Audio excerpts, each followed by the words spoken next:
میکنیم значит. خوب استاد، تشکر زیاد برای همه نفرانی که وقت یافته عین حال با ما هستند. اکمال جان در موبایل پیام ها بودن که در سایت در فیسبوک پیشرفت تا حال ما نیستیم. اونو اگر که شما میدیدید دوستان کوتاه حرکت میکنم، در نه زیاده از 2 دقیقه درباره پیشرفت سخن رانم و بعد دوام میتیم. پیشرفت تشکیلاتی جمعیتی خیریوی است. از سال 2011 فعالیتش را شروع کردگی هست و در نفرانی که این حال باید هستم میوت میکردیم خوبتر میشد برای که اکشن آواز اومده ایستاده. شما میتونید آدم را میتونید بهترین. تشکر زیاد. Вы как модератор можете сами выключить. بله اکمال جان شما میرم. سلام علیکم.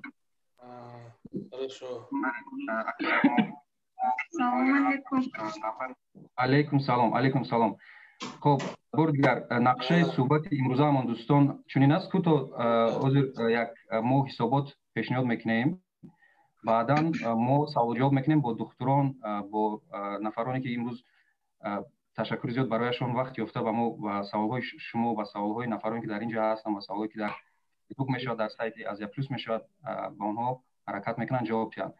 خیلی کوتاه پیشرفت تشکیلات جمعیتی خیریوی است. از سال 2011 فعالیت میکند. اساسا فعالیتش به سمت موارد هست و البته امروزه که وضعیتی که ما در تاجیکستان هستیم همه قواها همه وقت با کمک کردن در وضعیت است و البته باز در سامانه پیشرفت نتیجه باز معلومات شما دریافت کرده میتونید. باز میخواستم امروز نفری که تمام صحبت ما را مدیریت میکنند کمک میکنند که سوالها را با نفران دخودار پیوست کنند. اکای از امخان هستند. استاد در اول خودشون معرفی کردند و اون کس از یک نفر به دیگر کس سخن میتونند و سوالها حرکت میکنند مدیریت کنند که ما توانیم با طرز ثمراناک صحبت امروزمون گذرونیم. بار دیگر به همه تشکر میگم و با اجازت استاد با صحبت رو با کوتاه برای حسابات دادن مطلب خان در دوام 1 دقیقه که این هفته گذشته، هفته سپری گشته پیشرفت چی کارها را انجام داد و نه زیاده از 2 دقیقه با اکمال جان برای جهتی مالیوی حساب دادن و استاد بعدا باز با شما برای پورا راهبری کردن امروزه صحبتمون. تشکر زیاد. افی مطلوبه ما رو نشنوید.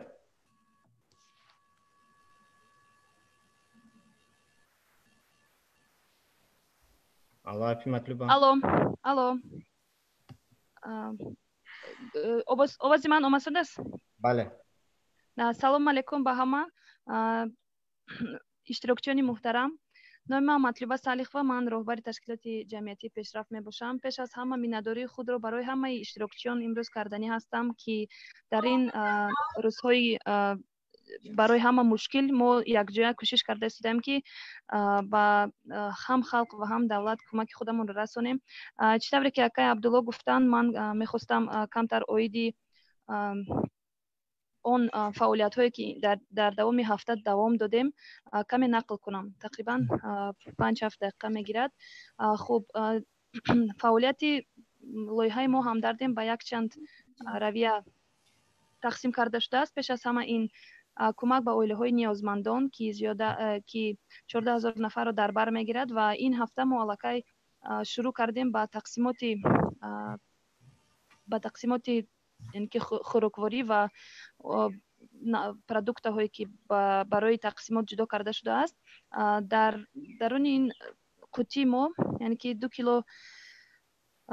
کیلوی برنج و شکر و 4 یعنی که 4 پاچکا ماکارون، 5 عدد ماسکه های مدیسینسکی، صابونی خزایستونی و پارацетамол 5 دانه‌ای تقسیم کرده ایستاده‌ایم و همچنین ارد 10 کیلو ارد. خب این برای یک اویله می باشد و تقریبا агар ки ба ҳисоби миёна гирем мумкин аз 1 ҳафта то 10 рӯза умедворем ки мерасад. Хуб, дар айни ҳол мо 204 оила ба аллакай тақсим кардем дар ҳамкорӣ бо ҳукумати шаҳр ва дар ҳамкорӣ бо он ташкилотҳое ки барои мо рӯйхат пешниҳод кардагӣ ҳастанд. яъне ки аз 4 ноҳияҳое ки шаҳри Душанбе ҳастанд ба ҳамаи онҳо қариби ба ҳисоби баробар тақсим, яъне ки 50 нафарӣ аз ҳар як регион, аз ҳар як ноҳия ҳастанд. Хуб, барои ба ҳисоби имрӯза 204 нафар ва мо кӯшиш мекунем ки дар рӯзи оянда ин теъдодро ба 300 нафар расонем. Хуб, оиди ҳамкориҳо бо ҳамкориҳое ки дар ноҳияҳо ва дигар вилоятҳо ба роҳ монда шуда ҳастанд, хушбахтона бисёри нафарҳое ҳастанд ки мо дастгирӣ мекунанд. Ин бисёр хурсандовар аст ва мо ҳам ҳамкориро шурӯъ кардаем дар дар вилояти Хатлон, Суғд, Мухтори Кӯҳистони Бадахшон ва ноҳияҳои то бе марказ аллакай ҳамкориҳо ба роҳ монда истода ҳастанд. ҳам аз тарафи ҳамкории ҷиҳати таъмини сизҳо табибонро ва ҳам аз тақсимоти хӯрокворӣ барои ниёзмандон. дар айни ҳол гуфтанӣ ҳастам ки мо якчанд намуд рӯйхатҳоро ҷамъ карда истодаем ва фикр мекунем ки ин бисёр муҳим аст. Рӯйхатҳо ба мо аз сайти пешрафт меояд, аз телефонӣ меояд. Ҳамчунин якчанд гурӯҳҳое ҳастанд ки шаҳрвандон якҷоя шудагӣ ҳастанд. Мо ҳам дар он ҷо ҳамроҳ ҳастем ва аз онҳо яъне ки дархостҳоро ҷамъ карда саривақт ба онҳо ҷавоб дода аллакай кӯмакро сар кардаем. аз рӯи рӯйхатҳое ки ба мо дар сайт пеш омада, яъне ки омадааст, мо аллакай 40 нафарро ба 40 нафар кӯмак расондем. бисёриҳошон хӯрокворӣ таъмин карда шуданд, яъне ки аз ҳамин қуттиҳое ки мо тақсим карда истодаем. бояд қайд кунем ки якчанд хайрхоҳон ҳамчунин бо мо ҳамкорӣ карда истоданд ва ёрдам карда истоданд. аз ҷумла мағозаи супермаркет, яъне ки сети супермаркетов Ёвар ба мо ҳаматарафа ёрдам карда истоданд ва мо миннатдории худро ба онҳо миннатдорӣ мекунем, баён мекунем. яъне ки ҳамин 300 нафаре ки мо тақсим карда истодаем пурра дар складҳои Ёвар нигоҳ дошта мешаванд ва аз он ҷо тақсимот карда мешаванд ба 4 ҳамон ноҳияе ки мо номбар кардем. ҳамчунин аз тарафи Анка трейдинг чою, собуну дигар чизҳои воситаҳои профилактикаи коронавирус тақсим карда истоданд. ба онҳо ҳам миннатдории худро баён мекунем. ҳамчунин магазини онлайн ҳаст, агар донед, Магнит ТЖ. ҳамчунин онҳо ба мо кӯмак карданд ва 3500 маска ба тариқи ройгон барои тақсимоти шаҳрвандон пешниҳод карданд. ва кӯшиш мекунем ки дар ҳафтаи оянда боз бисёртар ҳамкориҳоро ба роҳ монем ва агар аз шунавандагон хоҳиш доштем ки масалан ягон ҳолатҳое мешавад ки шумо намедонед ба кӣ муроҷиат кунед ки кӯмак расондан дар кор аст ба ягон кас ё ба худи шумо ҳам вақт метавонед дар сайти пешрафт.charity, яъне ки агар хоҳед боз мо комментариё ба менависем, касе ки намедонад сайти пешрафтро, дар сайт ҳамарӯза обновление карда мешавад, ҳам аз тарафи ҷиҳати молиявӣ, ҳам аз ҷиҳати материалӣ, яъне ки мо ба кӣ ёрдам кардем, ҳамаш пурра аст, шаффоф аст, дида метавонед. ва хоҳиш доштем ки агар мисол хоҳед ки ба ягон кас кӯмак расонда шавад ё фикр кунед ки кӯмак лозим аст, метавонед дар сайт як онлайн заявка ҳаст, дар онлайн дархост ҳаст, метавонед ва бисёр оддӣ аст, метавонед пур кунед, равон кунед, бачаҳои мо аз инҷа гирифта аллакай дар тамос мешаванд. ташаккури зиёд. агар ки дар охири суҳбат вақте ки мисол муҳтарам духтурон тамом мекунанд саволу ҷавобро, агар ба мо ягон савол бошад, мо хушбахт мешавем ҷавоб диҳем. ташаккури зиёд.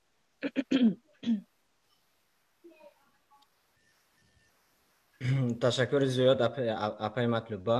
ман ҳозир нишон медиҳам чӣ хел дар сайт отчёт мешавад, отчёти маблағҳо ва отчёти ки мо ба оилаҳо кӯмак мекунем. шумо метавонед экрани манро дидан. ҳама мебинад? бале, мебинем. ташаккур. сайти пешрафт вақте ки медароед отчётность дар он ҷо ҳаст.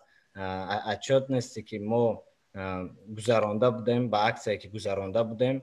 Инҷа оилаҳое ки мо кӯмак кардем ҳастанд, навистагӣ ҳастем. ҳозира аксияи мо ҳамдардем, отчёташ дар поён ҳаст. То ҳол мо 217 сомонӣ 488 сомонӣ ҷамъ кардем ва ба 204 оила хайр кардем. ҳозир ман ба шумо нишон медиҳам. ин отчёти маблағҳое ки мебиёд, ин аз чанд платформа, чӣ хеле ки дар ҳафтаи пеш гуфтем, GoFundMe, Сбербанк, Алиф банк, PayPal, бонки Арван ва дигарҳо ҳастанд. То ҳол мо аз 1492 донор 237 000 сомонӣ ҷамъ кардем ва 46% донорҳо аз GoFundMe мебошанд ва бисёри донорҳо ба Алиф банк пул мегузаронанд. ин 75% мебошад. ин статистикаи кӯтоҳ. бо мо ҳар рӯз пул 14 май аз Сбербанк гузаронида шуд. мо инро ҳам қайд кардем аз Сбербанки Нодир Тошев ва ба мо ҳозир компаниҳо ҳастанд ки кӯмак мекунанд. инчунин Global Leasing ва таъминоти масолиҳӣ мо онҳоро ба қайд гирифтем. ба оилаҳо ва духтуроне ки мо кӯмак кардем ин отчётам ҳаст. ҳозир ба шумо нишон медиҳам. ҳар рӯз отчёт обновляция шуда мегирад соати 11:59 ва чӣ хеле ки шумо мебинед, ин отчёти оилаҳо мебошад. мо фақат оилаҳои районаш ва инициали ному фамилияшона гузоштем, барои он ки мо намехоҳем номи пурраи одаморо нишон надиҳем. ҳозир дар сайт 108 оилаи мо нишон додем, лекин имрӯз чӣ хеле ки апи матлуба гуфтанд, ба дигар оилаҳо ёрдам кӯмак карда истодаанд дар айни замон. то бегоҳ ба ман бояд списокро равон кунам ва ман нишон медиҳам. инчунин мо бо духтуро ёрдам мекунем. аз 11 сар карда мо ба 190 духтур хӯрока таъмин кардем ва 50 адад средства индивидуальной защиты. ин ҳамаш дар сайт ҳаст. шумо дар омада метавонед бинед. ташаккури зиёд барои одамое ки хайр мекунанд, дастгирӣ мекунанд.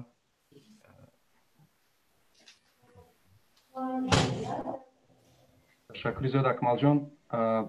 боз касе савол дошта бошад метавонад пурсад ва дар охир метавонем ҷавоб диҳем. ҳозир устод Аъзамхон, устод ба шумо сухан. Аъзамхон Акбаров, лутфан шумо идома медодед. духтурони муҳтараме ки имрӯз ҳастанд шояд шинос карда савол-ҷавобро шурӯъ мекардем. ҳазор раҳмат устод. ташаккури зиёд Абдуллоҷон. аз дидори ҳамаи шумо хело шод ҳастем. бисёр хуб маълумот гирифтем ва ман гумон мекунам ки он коре ки шумо дар ин шабу рӯзҳо анҷом медиҳед бисёр кори муфид ва хайру савобам ҳаст. ва дӯстони азиз, ман бори дигар такрор шавада мегӯям ки ин конференсияи мо бо тасмим ва дастгирии ташкилоти хайриявии ҷамъиятии Пешрафт баргузор шуда истодааст ва ман бори дигар аз фурсат истифода бурда ба Пешрафт ташаккур мегӯям ва ба онҳое ки ин ҳисоботи хело хушро ба мо доданд бори дигар ташаккур мегӯям. хуб дӯстони азиз, яке аз шохаҳои фаъолияти ташкилоти хайриявии Пешрафт ин агар расондани кӯмак ва хайркорӣ бошад, шохаи дигараш чӣ хеле ки шумо аз конференсияи имрӯзаи мо дида истодед, шохаи дигараш ин баланд бардоштани сатҳи дониш ва маърифати мардуми азизи ватани мо мебошад ва ҳамчунин ин конференсия мақсади асосӣ додани маълумоти дақиқ ва маълумоти қонеъкунанда ба онҳое ки мехоҳанд бештар ва хубтар дар бораи бемории коронавирус дониsh дошта бошам. خب در عین حال ما در اکران چند نفرانی سیمای خوش داشته را دیده ایستادیم. اینجا نفرانی که همه از هر گوشه کنار دنیا از تاجیکستان و دیگر دولت ها پیوست شدند، همه هموطن هستیم و من میخواستم که یک به یک همه شمایان کوتاه باشد هم نام و نسب و اختصاص خود را معرفی کنید. مرحمت. معلمه گوهر سید مرادو از شما آغاز میکنیم و بعد ادامه میدیم. کوتاه خود را معرفی کنید برای آنها که ما را تماشا میکنند. سلام، من گوهر سید مرادова، سرمتخصصی соҳаи бемориҳои сироятии кӯдаконаи вазорати тандурустӣ ва ҳифзи иҷтимоӣ аввали ҷумҳурии Тоҷикистон мебошам ва аз он ҷумла мудири кафедраи бемории сироятии кӯдаконаи муассисаи давлатии таълимӣ донишгоҳи давлатии тиббии Тоҷикистон ба номи Абуалӣ ибн Сино, доцент, номзади илми тиб мебошам. تشکر. ما دیگران رو گوش میکنیم. مرحمت خودتون رو معرفی کنید دوستان. عمر جان عزیز، مرحمت شما رو میشنویم. салому алайкум. як бори дигар ман Умар Азизов донишгоҳи давлатии тиббии Тоҷикистонро хатм кардам, баъдан донишгоҳи посли дипломии Москваро бо ихтисоси хирург ва якчанд муддате ҳам дар Русия фаъолият доштам ва акнун дар Сербия фаъолият дорам ва бо сабабе ки вирус дар ин ҷо бениҳоят зиёд паҳн шуд, маҷбур шудем ки дар ин соҳа кор кунем, яъне кӯмак ба беморони COVID-19 ва акнун ки мо ин вирусро қариб ки ба нестӣ бурдем, боз баргашта истодем ба ихтисоси худамон. айни ҳол шумо дар куҷо қарор доред ва дар куҷо ин вирусро қариб ки Сербия, Белград. ташаккури зиёд. устод зоиршо Қодиров, марҳамат. кӯтаҳ худа муаррифӣ кунед. марҳамат, мо шуморо гӯш мекунем. акмалҷон, устода анмют мекардед. خب تا اون دمی که استاد با سبب‌های تکنیکی ما رو نمیشنوند، ظهورشاه رحمت الله مرحمت. салому алейкум дӯстон азизон. ман намояндаи алиф ва пешрафт, албатта мо иштирокчӣ ҳастем ва баъзе саволот дорем ба духтурони азизамон. ташаккури зиёд устод. фаҳмидам. муаллима ахмедова ҳакима, шуморо мешунавем. معلومه گپ زنه. احمدова ҳакима. ҳакима Савриддиновна, сармутахассиси Вазорати тандурустӣ ва ҳифзи иҷтимоии ҷумҳурии Тоҷикистон, оид ба бемориҳои роҳҳои нафас. ташаккури зиёд. ба фикрам мо тавонистем ки ҳамаро фарогир бошем. доктор Ҳаёт, марҳамат, шуморо мешунавем, муаррифӣ кунед худатона. салому алейкум. али кафедраи касалиҳои пӯст ва амрозҳои ҷимоӣ духтури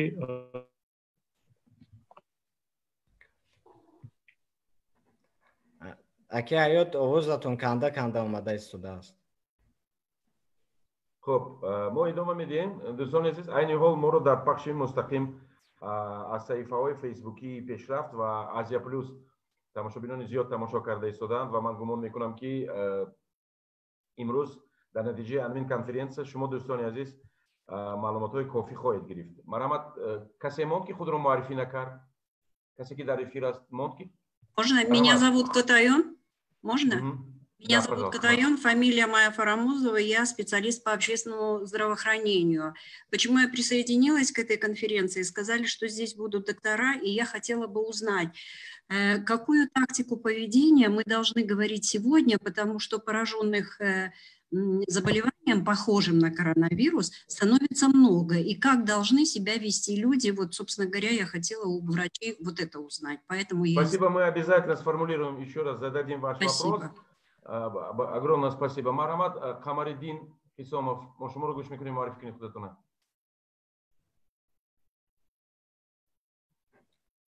моро мешунаванд, Қамариддин? бале, мешунавам. Бахшиш камтар дер кардам, нав дар омадам, кор буд. пока что ман Қамариддин Хисомов, ман врач-травматолог, ортопед, работаю в Москве. В данный момент нас перепрофилировали.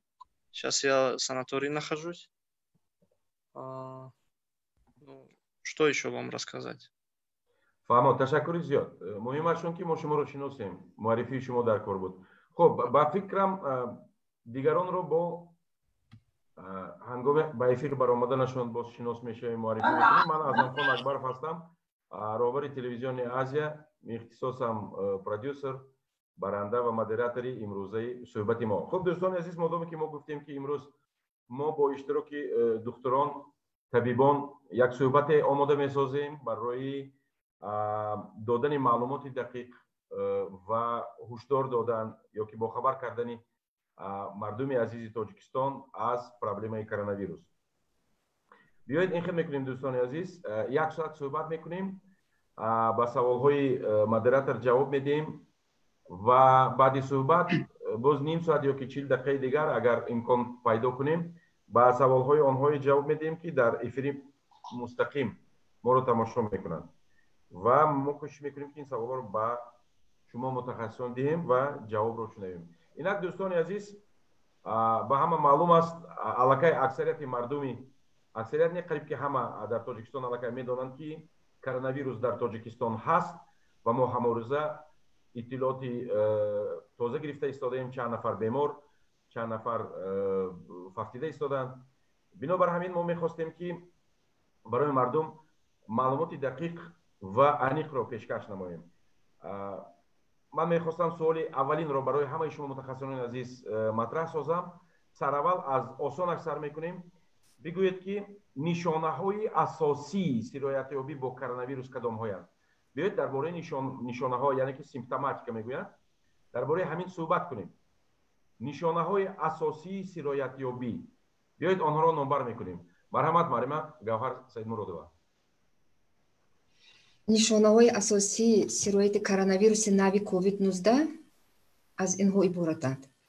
якум ҳароратбаландӣ.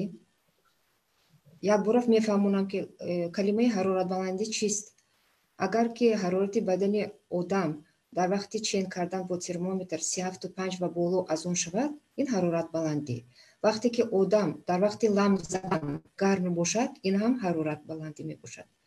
дуюм, сулфаи хушк, сулфаи бесамар мегӯянд, некачественный, без мокроты, сулфаи хушк ва ҳолати нафасдиқӣ пушти тӯш дар вақти нафаскашӣ танг мешавад ва дигар аломатҳое ки барои ҳамаи бемориҳои сироятӣ хосанд, ин миалгия, дарди мушакҳо, беҳолӣ, бемодорӣ, мондани иштиҳо, кам шудан ё қайд кардан ёки дилбеҳузурӣ, ташнота ва аз он ҷумла як намуди аломатҳо ҳастанд ки онҳо дар адабиёт нестанд. он аломатҳое ки аз одамон мо шунавида истодем, ин аломати ҳиссиёти маззаи хӯрокро ҳис накардан ва ҳис накардани бӯи он чизе ки онҳо мехӯранд.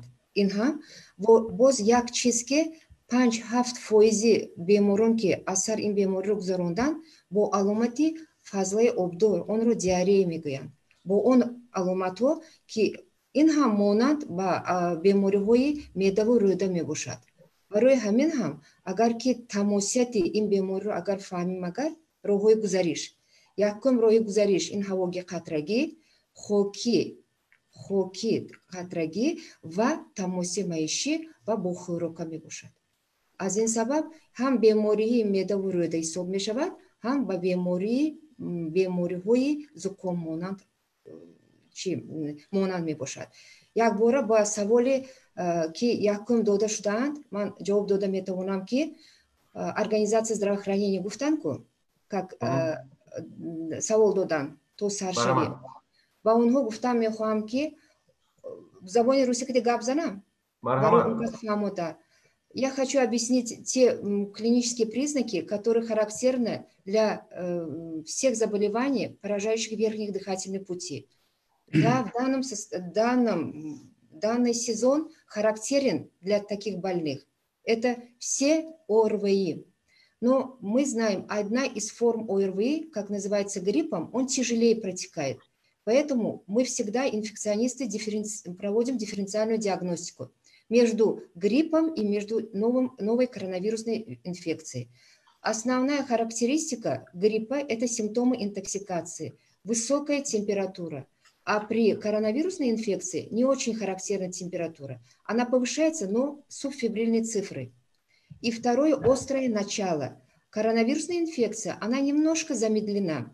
Даже после инфицированности через недельку или через 2 недельки появляются первые симптомы. Поэтому мы, конечно, не должны забывать сезонные заболевания ОРВИ, естественно, и нужно дифференцировать. А эту дифференцировку может только провести врач.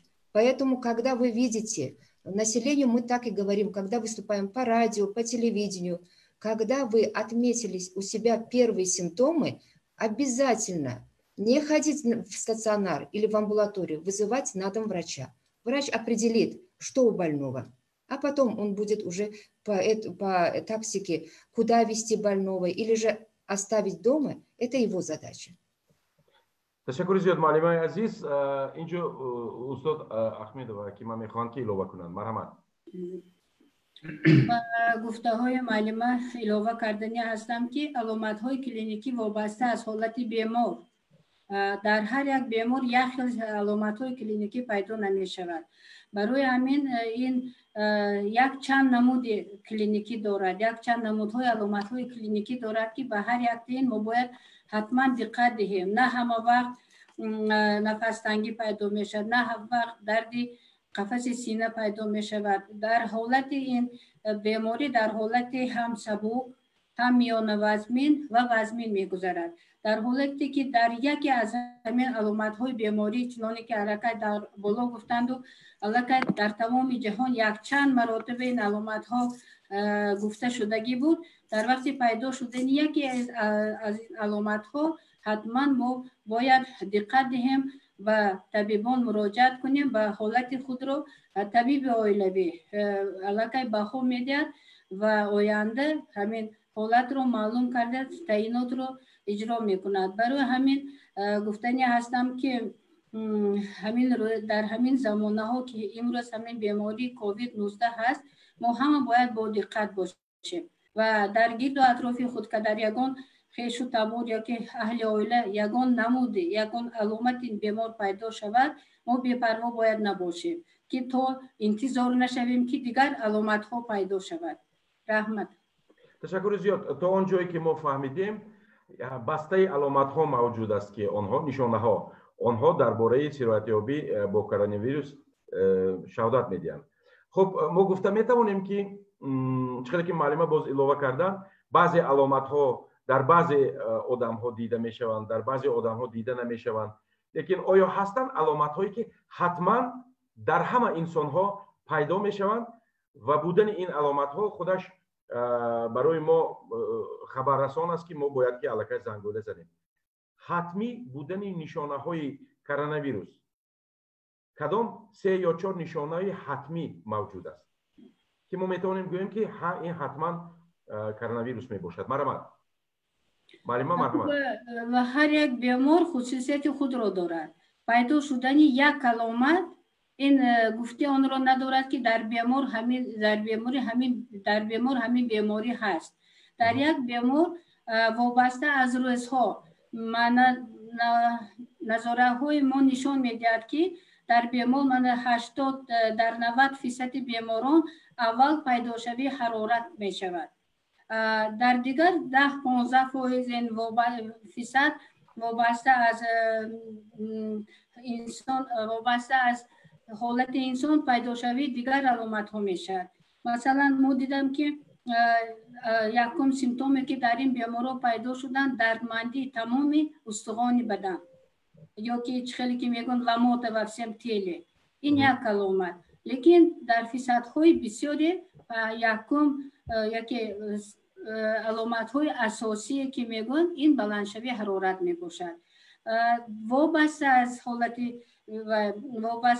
حالت وزمینی یا که میانه وزمینی، در حالت میانه وزمین علاقه چند نمود همین علامت ها پیدا میشد. در حالت وزمین علاقه این علامت های کلینیکی زیادتر میشن و خصوصا به ما خیلی در حالتی که در بیمار نفس‌تنگی پیدا میشد، درد قفس سینه پیدا میشد، این علامت های می باشند که کریک علامت های می باشند که ما حتما و بیمارخانه دری کردن شدن در کار است که این حالت های تجلی حساب میشند. تشکر زیاد. یگان نفر باز میخواد که شرح دهد و اضافه کند. مرحمت گوهر سید مرودова. آوازتان نیست؟ علامت اساسی باز اضافه با گفتم میخواهم که علامت اساسی که داخل دارد به شرایط کرونا نوی کووید 19 این ادышка زیاد شدن عدد نفس کشی. اون نفری که تو همین حالت رو نداشت و در وقت بیماری شدید ویروسی راههای نفس ادышка پیدا شود و تنگشوی نفس براری، این یک حالت اساسی می باشد. تشکر زیاد. دیگر با اضافه کردنیم که کدام وقت همین حالت ها دقت جلب کننده می باشند. اون وقتی که در دوام 5 روز اگر که معالجه که تعیینات برای دیگر بیماری‌های شدید ویروسی راههای نفس ما میگذرانیم لیکن سبکی نداد در بیمار، در اون وقت ما مجبوریم که باز از نو همین نفس دقی و زیاد شوی نفس کش رو کمتر اعتبار دیم به همین علامت ها. خب مرحمت عمر عزیزов. акай азамхон ба саволи шумо дар умум карда ҷавоб диҳем. мутаассифона ҳамин гуна аломате нест, ягона аломате нест ки мо муайян кунем ки махсус дар ҳама беморҳо ҳамин аломат дида мешуд. агар ки ин хел мешуд бовар кунед беҳтарин кор мешуд, ба хотире ки кори моро беҳад осон мекард. дар умум ҳамин хел мешавад ба саволи шумо ҷавоб диҳем. تشکر. معلومه چی گفتنی خواستید احمد و حکیمه؟ بخشش امروز که ما بسیار مقصد اساسی ما امروز بحث هست و ما مردم رو بسیارتر و این معلومات ها پورا تامین نماییم. معلم سید مرودова گفتن دمکوته یا که ادышка. اکنون ادышка در اون حالت های پیدا میشد که در فیصدی کمی ممکن از 15-20 ممکن دیگر طبیبان با ما راضی میشن نمیشن. ادышка این یا که دمکوته یکی از علامت های اساسی این بیماری نیست. این علاقه آریزه های این بیماری حساب میشد. Осложнение заболевания Русева? Да? Осложнение. Это как осложнение. Да, если больному несколько дней не лучше, высокая температура, наши лекарства, которые назначили, не помогают, у больного начинается появление одышки, появление боли в грудной клетке, нарастает слабость. И, конечно, я уже сказала, может, я неправильно оформила тогда, это уже признак того, что у больного начался осложнение, и он должен обязательно получить стационарное лечение. تشکر. اینجا استاد زرایشو قادرов باز اضافه کردن میخواهم به فکرم.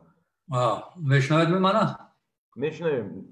Я درباره نشانه های اساسی رفته ایستاده است. Да, я знаю. Значит, скорее всего, я по-русски буду говорить, если можно. Пожалуйста. Ну, значит, смотрите, по данным статистики, приблизительно около 80% пациентов, значит, заболевание протекает в легкой форме. Хотя еще есть бессимптомное течение, об этом мы даже знать, что у человека есть вирус, но он ничего не чувствует. Приблизительно, значит, 14-15%, значит, вирус протекает очень тяжело, и крайне тяжело возникает где-то у 5%. Ну, большинство из этих пациентов, к сожалению, мы теряем. Что касается вот, клинической симптоматики, конечно, и по данным литературы вот, мировой, многие больные, значит, вот, ощущают вот, в начале заболевания такое нарушение вкуса, обоняния и вот, небольшой кашель, першение в горле. Вот мы с этого должны начинать. Вот. Иногда бывает, что заболевание начинается какие-то желудочно-кишечные расстройства. Мы об этом еще будем говорить, потому что механизм вот, нарушения вот этого органов пищеварения не совсем ясно. Это прямое попадание вируса прямо через пищу или это через кровь. Это через кровь. Это еще непонятно, еще этот механизм. Поэтому над этим еще ученые думают. Вот, поэтому это вот, типичные симптомы коронавируса на сегодняшний день считают, что это значит кашель, повышение температуры и ну, одышка, есть поражение легких. Но При этом мы должны знать, что значит кашель, вы уже сказали, что это сухой. Вот. Повышение температуры имеет свои характерные особенности. Не бывает такой высокой температуры. В среднем 38 градусов. Вот, ну, там вопрос был, чем они отличаются, допустим, потому что вот сейчас сезонные, значит, аллергических заболеваний много, там, всякие риниты, там, все прочее. Мы должны их дифференцировать, кроме ОРВИ. Вот, ну, это аллергические заболевания отличаются тем, что, слава богу, они в основном протекают без температуры. Об этом мы должны знать. И на сегодняшний день статистика показывает, у более 90% людей вот, мы видим 2 или более симптомов. Вот таких типичных или малосимптомных составляет мало. Мы еще не должны забывать, что значит у больных, у многих возникает головную боль, которая совершенно отличается от других заболеваний. Они чувствуют очень сильные головные боли, причем они 1-2 дня протекают, а потом эти головные боли постепенно утихают. Это особенность этого вируса. Таких болей, вот если больных спрашивают, они раньше не ощущали. Еще есть боли в мышцах и это в конечности, в костях. Они тоже отличаются, они очень сильные. Многие больные ощущают, что они не могут даже ходить, они не могут вставать. Вот это есть особенности вот этой клинической симптоматики. Ну, там много других есть симптомов, мы не будем о них говорить, потому что их много, но у каждого по-своему. Вот. Что касается тяжести течения, вот хотел об этом остановиться. Конечно, у тех людей, которые, значит, старшего возраста, имеют сопутствующие заболевания, это у них более тяжело протекать, это доказано и показано. Вот. Немножко касаясь, вот, может быть, такой медицинскую часть, я хочу вот остановиться на такой момент. Очень часто возникает вопрос, почему, допустим, мужчин чаще болеют, женщины реже болеют, меньше болеют, чем мужиков. Почему дети не болеют? Вот, потому что все это кроется в механизме вот, развития этого заболевания. Есть два фермента, или там фермент и белок называется, сафида. Это ангиотензин, превращающий фермент, вот это врачи знают. И есть так называемый трансмембранная серийная протеаза. Вот это два фермента или два белка. Вот у мужиков их, к сожалению, очень много. И, к сожалению, они больше всего находятся в легком. Почему легкие поражают в первую очередь? Потому что вот этот фермент и вот эти белки, они находятся там. Как раз этот вирус имеет вот такие щипи, вот их любит очень. Как попадает в организм, сразу вот связано с этими белками. Поскольку их больше всего в легких, там в сердце, там в желудочно-кишечном тракте, в печени и это почки, поэтому и органы поражаются больше. А вот этих ферментов, как раз этих белков, у женщин меньше по сравнению с мужиков. Вот почему они меньше заболеют. Ну, у детей еще меньше. Поэтому меньше. Вот основном вот в этом кроется механизм развития или там, скажем, статистика заболеваний. Спасибо. تشکر زیاد. من گمان میکنم که ما با سوال اولین بسیار جوابهای مشخص گرفتیم. گمان میکنم که همش معلوم است، هم نشانه ها هم چیزی که میگن سیمپتوماتیکه. لیکن به هر حال ما همچون دکتر، همچون طبیب، یعنی که شما همچون دکتر و طبیب توصیه میدید که هنگام پیدا شدن دلخواه نشانه ها حتما باید که از روی احتیاط به طبیب مراجعت کرد و خود معالجه نکنند. حتما خواه زکام موسمی باشد، خواه کرونا ویروس باشد، فرقش نه، از روی احتیاط باید که حتما به طبیبان مراجعت کرد. همطور دوستان عزیز، مرحمت. مریم مرحمت. حاضره مرحمت. در شرایط حاضره که در زونه با زبان روسی с повышенным риском пандемии ما زندگی میکنیم، در زونه که عدد بیماران زیاد است، هر یک علامتی که حاضر ما نامبر کردیم، معلم محترم، حکیم سفرزین، از اونجا دیگران، همش دقت جلب کننده می باشد. لیکن طبیب رو به خانه دعوت کردن در کار. اون طبیب معین میکند، طبیب منطقوی میگوییم سیمینی وراج معین میکند که اون علامت ها چخیل که معلم گفتن با پالینوزی فصلوی مانند است، این رو الرژی میگویند. он аломатҳо ба бемориҳои шадиди вируси роҳҳои нафас ё ки узвҳои ҳозима монанд ҳастанд ё ки ба сирояти нави COVID-19 монанд ҳастанд. Он худаш ҳамун табиб муайян мекунад ки куҷо бафирсонад ё дар хона нигоҳ дорад. лекин ҳама аломатҳо диққат ҷалб кунанда мебошанд дар шароити ҳозира. ташаккур. яъне ки мо бояд ки ҳангоми пайдо шудани нишонаҳое ки мо дар бораи онҳо гуфтем ҳатман ба табиби оилавӣ чел ки дар урфият мо одат кардем ба поликлиника ё ки аз маркази саломатии минтақавиямон бояд ки духтурро даъват кунем ва ҳамон духтур аввалин шуда чел ки мегӯянд диагностика мекунад, фарқияти ин бемориро аз ин беморӣ муайян мекунад ва рафтори моро барои оянда мушаххас мекунад. Чӣ мо бояд кунем? дуруст аст? албатта.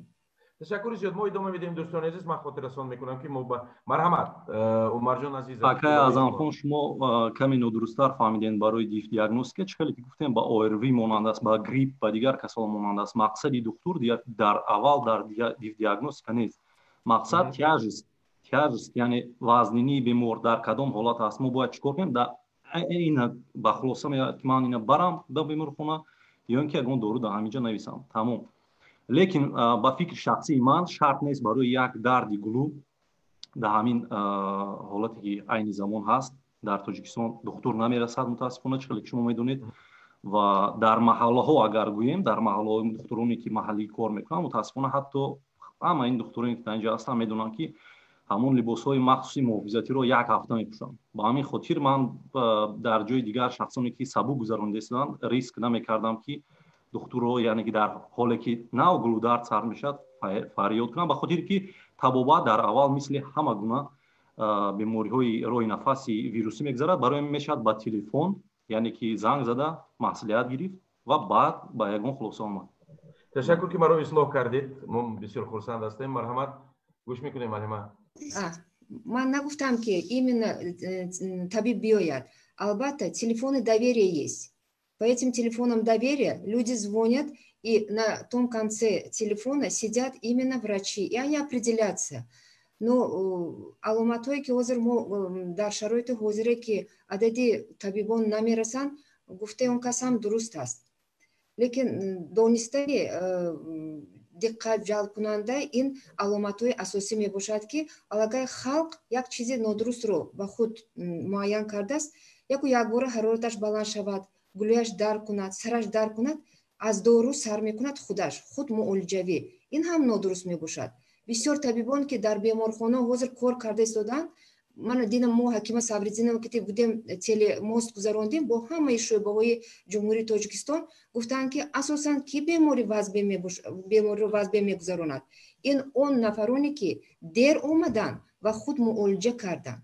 барои ҳамин манъ кардани худмуолиҷавӣ бояд ки телефон занг зананд, муайян кунанд ки вай дар хона истад ё ҳамун касе ки дар телефон доверие мешинад, вай худаш муайян мекунад ки табибро оё фирсонад ё ки бо телефон аломатҳоро шунида муолиҷаро таъин кунад.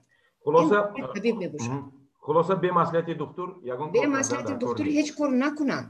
ташаккур. мо метавонем ки ба саволи навбатӣ гузарем. мо метавонем ки ин саволи аввалинро ҷамъбаст кунем. як бор агар ки медонистем хотиррасон мекардем ки ҳамун рақамҳои боварӣ чанд ҳастанд барои бинандагон хуб мешуд агар бошад ҳамин маълумот. рақамҳои боварӣ ки асосӣ вазорати тандурустӣ дорад 511 мебошад. 511. Да. боз колл-центре ки дар этажи сеюми ВФ-центр ҳаст 311. ташаккур. хуб дӯстони азизу арҷманд, ман бори дигар хотир марҳамат. Қамариддин Хисомов, оиди нишонаҳо масъалаи горячая линия чӣ ки шумо гуфтедон, агар ки банд бошад, мо аз Москва як командаи духтурони волонтер ташкил кардаем. дар командаи мо ҳозир 11-12 духтур. бо бисёр хурсанд мешавем агар ки бо дигар духтурҳоям ба мо как бы присоединиться кунанд. ана уже рекламаи мо дар Азия Плюс ва дар Facebook, рақами телефонҳоямон ва списки духтурҳо уже нашр карда шудааст. барои ҳамон мехоҳам гуфтан ки агар ки яки занита бошад если будет занято везде, то тогда обращайтесь к нам. Мы постараемся вам тоже помочь по WhatsApp или же по видеовызову. Teşekkür. Oydu nişonu hocam baskunim. Malima maramat. Амин. Нисбати телефони боварӣ ҳақиқат ба тамоми духтуроне ки дар куҷое ки набошем шабу рӯз телефонҳои мо дар тамос аст.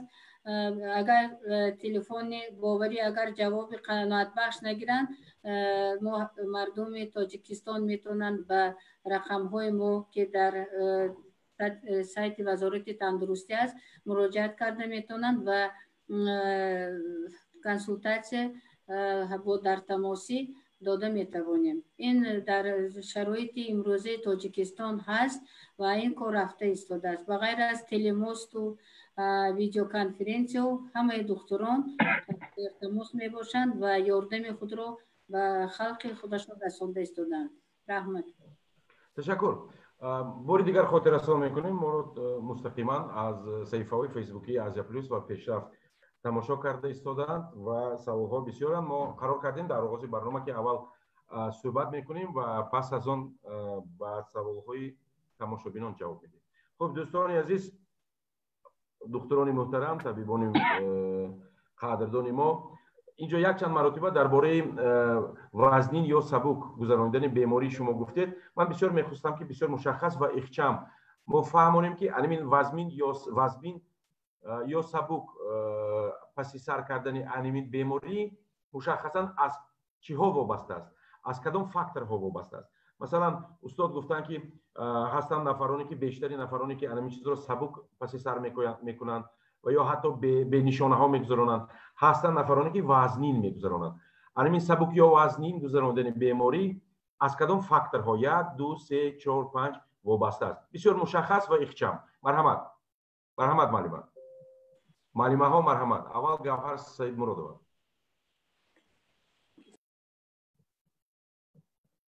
дар аввал ман қайд кардане ки якта телефони доверия ҳаст аз тарафи Донишгоҳи давлатии тиббии Тоҷикистон. мо онро пайдо кардем ки барои он нафароне ки мехоҳанд донистанд 44 600 36 17 мебошад. То есть тот телефон доверия, который у нас существует при Таджикском госмедуниверситете, он у нас реально каждый день работает суточно. 44 600 36 17. Акун саволи асосӣ. Бисёртар ҳолатҳои вазбин ки маълим дуруст гуфтанд 5-7% дар бар мегирад аз рӯи нишондодҳо дар он одамоне ки масъулияташон паст мебошад. худо ба шукр ки дар кӯдакон нест аст ки бисёр кӯдакони ҷумҳурии Тоҷикистон аз рӯи он ки хӯрокро нодуруст медиҳанд масъулияташон паст мебошад. норасои витамини А доранд ва ҳо мебошад ки аз рӯи ҳамон мо ин масъаларо як тараф мемонем. дар одамони калонсол протоколҳое ки дар мо ҳозир ҳастанд барои калонсолое ки синни солашон аз 60 поён ва аз 60 боло. боз протоколҳо маҳдудият дорад. он нафароне ки синни то 60 сола доранд ва бемориҳои ҳамрадиф надоранд. кадом бемории ҳамрадиф ҳозира замона ба ҳолатҳои одамони беморро вазнинтар карда истодааст ва аз он фавт дида истодааст. ин диабети қанд, аломатҳои доштани бемории музмин аз тарафи қалб ва ракҳои хунгарди дил ва аз тарафи узвҳои нафаскашие ки хронические заболевания дыхательных путей дорад, аз он ҷумла астмаи бронхиалӣ мегӯем. баъзе вақт туберкулез ҳам гуфтам мумкин ин ҳам сабабият мешавад, вобаста нест аз бемор ва дигараш ин бемориҳои узвҳои пешоббарор. он нафароне ки аз 60 сола болоанд, як маҳдудияти синни сол. он нафароне ки аз 60 сола болоянду бемориҳои ҳамрадиф дошта бошанд ки яке аз сабабҳои асосии ҳозир фавт он нафароне ки диабети қанд доранд зиёд шуда истодааст. барое ки патогенези бемории диабети қанд қариб ки монанд патогенези сироити коронавируси нави COVID-19. мо дар аввал гуфтем ки он чизҳое ки барои специалисту мансубан мо дар бораи он гап намезанем, барое ки ҳамаи чизҳое ки ҳозир мегӯем оммафаҳм бошад. барои ҳамин ҳам ҳама нафароне ки аз 60 сола болоанд бемориҳои ҳамрадиф мебдоштанд, он бемориҳои ҳамрадиф мутобиқат мекунад ки ҳолати одам вазнинтар шавад. аз ин сабаб ҳам 3-5% одамоне ки ҳозир фавт дидаанд, онҳо бемориҳои музмин доранд. яъне ки аксаран ташаккур зиёд, яъне ки аксаран ҷавонҳо метавонанд ки ин бемориро бисёр намуди сабук гузаронанд, бенишона ҳам гузаронанд. бенишона. аммо инҷо боз як хавфи дигар нуфтааст ки бигзор ҷавонон осуда набошанд ки онҳо касал намешаванд. онҳо метавонанд ки худашон сироят ёбанду худашон касал нашаванду лекин нафари дигарро сироят карда бошанд. албатта он нафари ҷавон дар куҷо зиндагӣ мекунад? Дар оила одами калонсол ҳам ҳаст ва ҳар рӯз агар ҳамон сироятиро дораду бо намуди сабук гузаронад, агар вай ҳамчун манбаи сироят мебошад. сирояти коронавирус дар вақти авҷи беморӣ сироят намеёбад. сироятёбӣ сар мешавад дар давраи ниҳонӣ беморӣ. давраи ниҳонӣ ки 14 рӯз 21 рӯзро дар бар ҳозир мегирад, он дар он вақт аломатҳо нестанд дар одами ҷавон, лекин вай ҳамчун манбаи сироят барои калонсолон мебошад. диққат ҷалб кунанда он нафарони ҷавон бояд ки ҳамин агар ки бо намуди сабук ҳам гузаронанд, самоизоляция, худмуҳофизаткунии муқаррарӣ ёки мустақим мегӯянд, онҳоро дар ҳамон нигоҳ доранд. инҷо як саволи дигар ба миён меояд ки агар ҷавоне сироят ёфт, аммо нишонаҳояш нест, ягон аломат падидор нашудааст, вай аз куҷо мефаҳмад ки вай худро изолятсия кунад ёки аз куҷо мефаҳмад ки вай чораҳои мушаххас андешад? ки дигарон ҳам ба ин масъала ворид бошанд. дуруст гуфтед, ман ҷавоб диҳам як бора, чунки шумо ҷавоб диҳед, баъд Қамариддин Исо ҳозир аз рӯи тест системае ки ҳозир мо муайян мекунем, он ададан кам мебошад, шумо инро медонед. барои ҳамин ҳам ҳозир дар ҷумҳурии Тоҷикистон мо бояд ки ҳамин карантини қатъӣ монем. ақаллан дар як моҳ мо ҳамин кӯшиш карда истодем ҳозир мутахассисое ки ҳамин аз одамони мутасадди ҳаминро талаб кунем. мо намедонем, чунки вай аломатҳо надорад, лекин вай барангезанда дорад ё не, чунки вай ташхиси молишакро нагирифтааст. аз ин ҳисоб мо бояд ки карантини қатъӣ монем. ташаккур. дигарон чӣ фикр доранд оиди ҳамин масъала? марҳамат, устод Зуроятшоҳ Қодиров. Марҳамат. Устод Қодиров, марҳамат. Слышно, да? Да, слышно. Говорите, пожалуйста. Ну, я вот здесь хотел остановиться, у кого там протекает тяжело, у кого легко. Но уже доказано, что есть несколько факторов, которые влияют на тяжесть и течение заболевания. Ну, первое, вот, как сказали, это сопутствующие заболевания. Но кроме сахарного диабета, артериального давления, я бы на место поставил ожирение. Сейчас на это. Почему? Ожирение – это уже воспалительный процесс идет в организме. Понимаете? Уже идет без этого вируса. А когда вирус присоединяется, этот вирус вызывает очень сильный воспалительный процесс во многих органах. Вот эти больные побыстрее, значит, переходят в тяжелую стадию и очень часто погибают. Это первый момент. Второй момент. От чего еще зависит? Конечно, зависит от вирусной нагрузки. А сколько попало вируса? Понимаете? У кого-то меньше, у кого-то много, у кого-то мало. Это уже тоже доказанный факт, потому что уже доказали, что, значит, вот в слизистой оболочке там гортани, глотки, носа очень есть большая такая вирусная нагрузка. И вот о тех белках, которые я уже говорил, у кого-то их больше, у кого-то их меньше, от этого тоже зависит. То, что касается молодым, что они меньше болеют, ну, я не думаю, что это так. Вот, допустим, в России, в Москве очень много молодых погибали, кстати, наших земляков, чтобы об этом не знали. Они молодые, здоровые, растущие, поэтому сказать, что молодые нет, но они тоже погибают. Ну, другое дело, что у лиц старшего возраста, конечно, больше сопутствующих заболеваний, поэтому они более тяжело в этом проносят.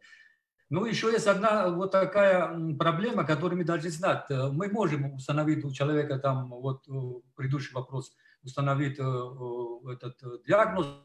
Но проблема в том, что диагностику, когда надо установить, если мы не лабораторно не подтверждаем, что у человека коронавирус, мы не можем с ним работать нормально по-человечески, понимаете?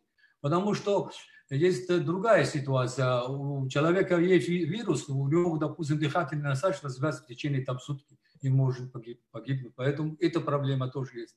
Здесь проблем много. Но диагностика, к сожалению, вот так. По поводу, вот сказали, которые бессимптомные.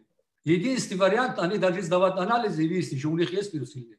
Тогда мы можем знать, что... Поэтому в Москве сейчас хотят, чтобы, значит, провести такое тотальное тестирование, чтобы выяснить, у кого есть вирус, у кого нет, изолировать. Иначе мы их не можем изолировать. Они постоянно будут заражать других, и мы всю жизнь будем болеть этим вирусом. Спасибо. Teşekkür ediyorum. Marhamat, Kibo ilova kardam mejor. Marhamat. Можно я? Камаридин, Мархамат. Так, спасибо большое. Вы спросили, как быть людям, у которых нет симптомов. Для этого и придумали общественный карантин. То, что шведская система не сработала, они не запустили карантин, и поэтому их количество смертей, оно равно количеству выздоровевших. Российская Федерация посмотрела на эту ситуацию и сразу запустила карантин, можно так сказать, объявила общественный карантин, и у нас поэтому сейчас число смертей составляет 1%. Это очень хороший. Да, поэтому я вот тоже предлагаю, что тоже нужно будет запустить общественный карантин, и тогда можно выявить, не то что выявить, а люди, которые бессимптомно, у них протекает коронавирус. Это тоже не будет страшно для распространения инфекции. Teşekkür Marhamat, Umarjon Azizov. Хамариддинҷон, як мутаассифона як хатои шумо дар ин аст ки шумо дар Москва бениҳоят зиёд тест мегзаронед. Дар Шветсия ин хел нест. Дар Шветсия фақат ҳамон нафарое ки аниқ гӯем ки дар ҳолати вазнин ҳастанд ҳамонро тест мегзаронанд. Ба ҳамон хотир фоизи фавт нишон медиҳад ки зиёд нишон дода истодааст айни замон. Онҳо ҳар нафареро гӯем ки мисли Россия каме агар гулудард бошад тест намегиранд. ва бояд системаи Шветсияро ба системаи Русия ҳатто муқоиса кардан ин ҷои рости хандаовар аст, ба хотире ки тамоми шароитҳо дар он ҷо ҳаст. Агар ман дар Россия худам ҳам кор кардагӣ ҳастам, медонам чанд давлатҳои аврупо будем, лекин муқоиса кардан, ман бисёр Киселёву, Соловьёву ино гӯш мекунам, рости инҷа духтурам ҳастанд, нишон медиҳанд ки бениҳоят зиёд мо духтурои зур дорем Россия, барои ҳамин фоизи мурдан бениҳоят паст аст. Не, ин хел нест. фоизи мурдана дар Русия нодуруст нишон медиҳанд. Ба ҳамин хотир паст. Баъд бисёри баъд тест мегиранд. Дар ҷои дуюм ба фикрам дар ҷаҳон меистад аз ҳисоби тест гирифтан, зиёд тестгирӣ. Дар Шветсия фақат одамое ки бемор ҳастанд ва подозрение дар COVID-19 ҳаст, ҳамонро тест мегиранд. Ҳамон ҳам ҳамон шахсое ки вазнин гузаронда истоданд. ҳолатҳои сабук нест. мақсади онҳо коллективный иммунитет пайдо шудан аст. яъне ҳама бигзор бемор шаванд, ҳама ақаллан 50-60%. ҳамин сабабгор мешавад ки яъне ки вирус паҳншавиаш суд шавад. Ташаккур, мо шуморо шунидем. Иловагиҳо ҳастанд. Устод Қодиров, Марҳамат.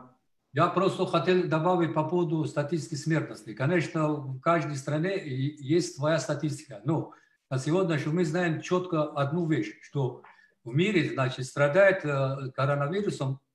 Слышно, да? Алло, у нас на экране что-то появилось, я не совсем понимаю. Коронавирусом страдает около 4,5 миллионов человек в мире. И выздоровели, значит, очень малое количество, но погибло, умерло почти 13% в среднее, это, понимаете, в среднее.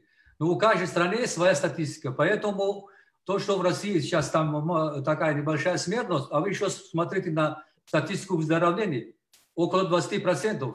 В Германии смотрите статистику выздоровления, почти 90%. Поэтому еще рано считать, говорит о смертности. Это очень рано. Поэтому еще мы долго будем это считать. Это предварительные, еще непонятные. И еще кто как считает. По поводу тестирования, ну, я думаю, что в России тоже больших проблем по поводу тестирования. Но другое дело, что особенно в Москве многие люди сами добровольно идут и сами сдают тесты. Понимаете? Вот это немножко увеличивает количество. Спасибо. Масъалаи омор, ташаккур ҷо дӯстодони азиз. Масъалаи омор дар ҳақиқат ин як масъалаи хоса аст. Чӣ хел омор мебаранд, чӣ хел ба қайд мегиранд. Намедонам дар Тоҷикистон ин масъала чӣ гуна аст, лекин дар дигар давлатҳо гумон мекунам ки дар масъалаи омор ҳанӯзам ин давлат бо ин давлат шояд ки баҳс ҳам кунад, чӣ хеле ки Умарҷон Азизов саволи баҳсноки худро гуфтанд. мақсади асосии конференсияи имрӯзаи мо он маълумотеро мо бояд ба мардум бидиҳем ки барои онҳо фаҳмо бошад. Албатта ин суҳбати сифр ихтисосӣ нест ва мақсади асосии суҳбати мо ин додани маълумоти шаффофу дақиқ барои баланд бардоштани фаҳмиши мардум ва донистани мардум оиди коронавирус. инҷо бисёр саволҳои аҷоибро ҳангоми баромади худ устодон шумоён қайд кардед ва ин албатта вобаста ба диагностика ва ташхиси аниқи будан ё набудани сирояти коронавирус дар бадан аст. ва ман бисёр мехостам ки инҷо аз таҷрибаи дигар давлатҳо ки мана шумо ҳамватанони мо дар Сербияву Россияву дигар давлатҳо фаъолият мекунед, аз таҷрибаи шумо ҳам шунида бошем ки ва албатта Тоҷикистон ҳам оҳиста оҳиста таҷрибаи худро пайдо карда истодааст. то кадом андоза ин дуруст ман наметавонам ки баҳо диҳам, лекин дар ҳамин суҳбат ман бисёр мехостам ки аз шумо шунида бошам ки ташхиси аниқ, яъне ки точна диагностика чӣ хел сурат мегирад ва кадом услубҳоро мо беш аз ҳама истифода барем ки гӯем ки дар ин инсон, дар ин бемор коронавирус ҳаст ё не. ман дар назар дорам таҷрибаи дигар давлатҳо дар муқоиса бо таҷрибаи Тоҷикистон. Марҳамат. таҷрибаи Тоҷикистонро ман гап занам. Марҳамат. он тест системае ки дар аввали пандемия ба мо Федератсия Россия фирсонд аз тарафи Роспотребнадзор, ҳасоснокӣ он тест система камтар мебошад ва барои ҳамин ҳам дар давоми қариб 3 ҳафта тӯл кашида мо молишакро мегирифтем аз халқ ва алоҳида аз бинӣ, лекин таҳлил манфӣ нишон медод ё ки бо забони русӣ сомнительный нишон медод. ҳозира тест системае ки аз Хитой гирифтаем вай 3 карат ҳассоснок мебошад бо усули ПЦР ва ҳозир ҳамкасбон аз Ӯзбекистон овардан ва аз ин ҳисоб ҳозир баъд аз гузарондани тестҳое ки бо усулҳои ҳассосноки ки бо усули амплификатсия мегӯем ПЦР диагностика ҳозир гузаронда истодаанд, нафари адади тасдиқшудагон зиёд мешавад. аз ин ҳисоб агар ки омор ҳаррӯза дар фейсбук мехонед дар дигар омор адади беморонро зиёд нишон медиҳад. ин як кори хайри ҳамкасбони ӯзбек ки ба мо тест системаи ҳассоснок оварданд. яъне ки шумо гуфтани ҳастед ки адади тест системаҳо на он қадар зиёданд. инро ба эътибор гирифтан дар кор. мо Федератсия Россия нестем ки ҳама ба як аломат чихел ки дӯст гуфтан, рафиқомо гуфтан ки ҳар як аломат ба мо тест система. ҳоло то он дараҷаи мо нарасидем. барои ҳамин мо тест системае ки ҳозир гирифтем камтар эҳтиёткорона кор мебарем. лекин тест системаи хушрӯ ҳастанд. ман ҳозир даже гуфта метавонам ки дар куҷо тест система мегузаронанд. дар ҳама вилоятҳо ва аз он ҷумла дар шаҳри Душанбе Институт профмедицины наздашба назди вазорати тандурустиба ҳаст республиканский СЭС. Якум этаж мегирад тест система аз хоҳишмандон. Ки хоҳад ки рафта гирад. Ташаккур. То онҷое ки ман шуморо дуруст фаҳмидам, дар марҳилаи аввале ки он тест системаҳое ки ба Тоҷикистон ворид шуда буданд, шумо гуфтед ки вайҳо натиҷаҳои шубҳанок нишон медоданд. Шубҳанок ва манфӣ нишон медоданд. ба фикри шумо анамин шубҳанок ва манфӣ нишон додани анамин тест системаҳо ман намедонам истеҳсоли куҷо буданд? Федератсия Россия.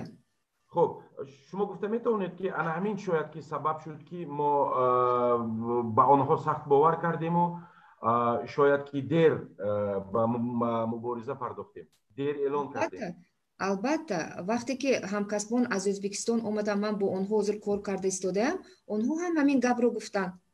аз Федератсия Россия он тестҳоеро ки гирифтанд, онҳо ҳам 2 ҳафта 3 ҳафта ложноположительный, сомнительный дод, отрицательный дод.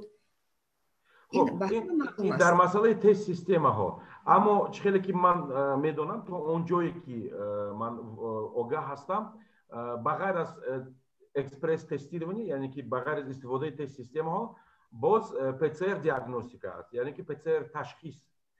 находки ҳангоми тест система дуруст нишон надодан ПЦР диагностика ҳам онро тасдиқ накарда бошад.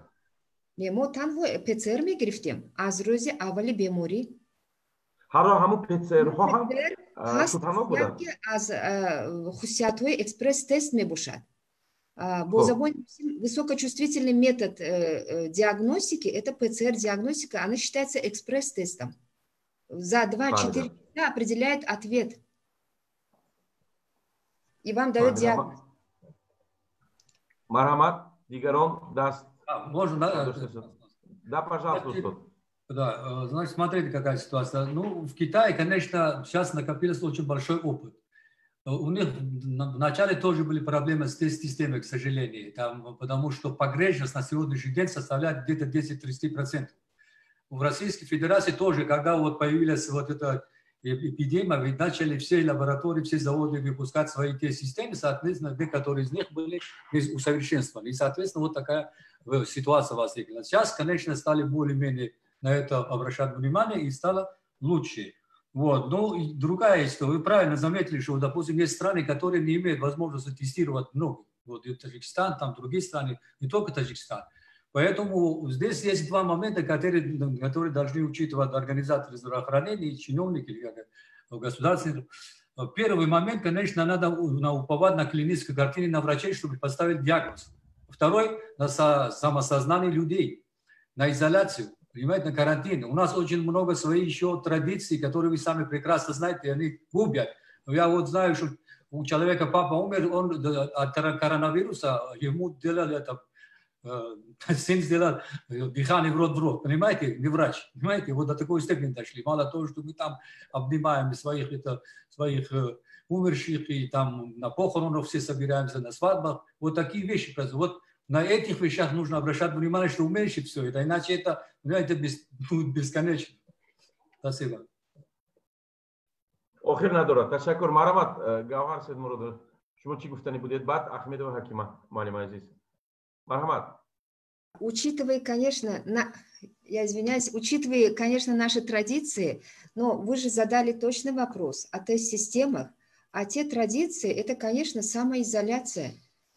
То, что мы говорим, то, что вся Европа, Азия, Россия, мы говорим, самоизоляция. Вот это самый и накладывание жесткого карантина. Вот нам потом будет меньше больных и меньше смертности.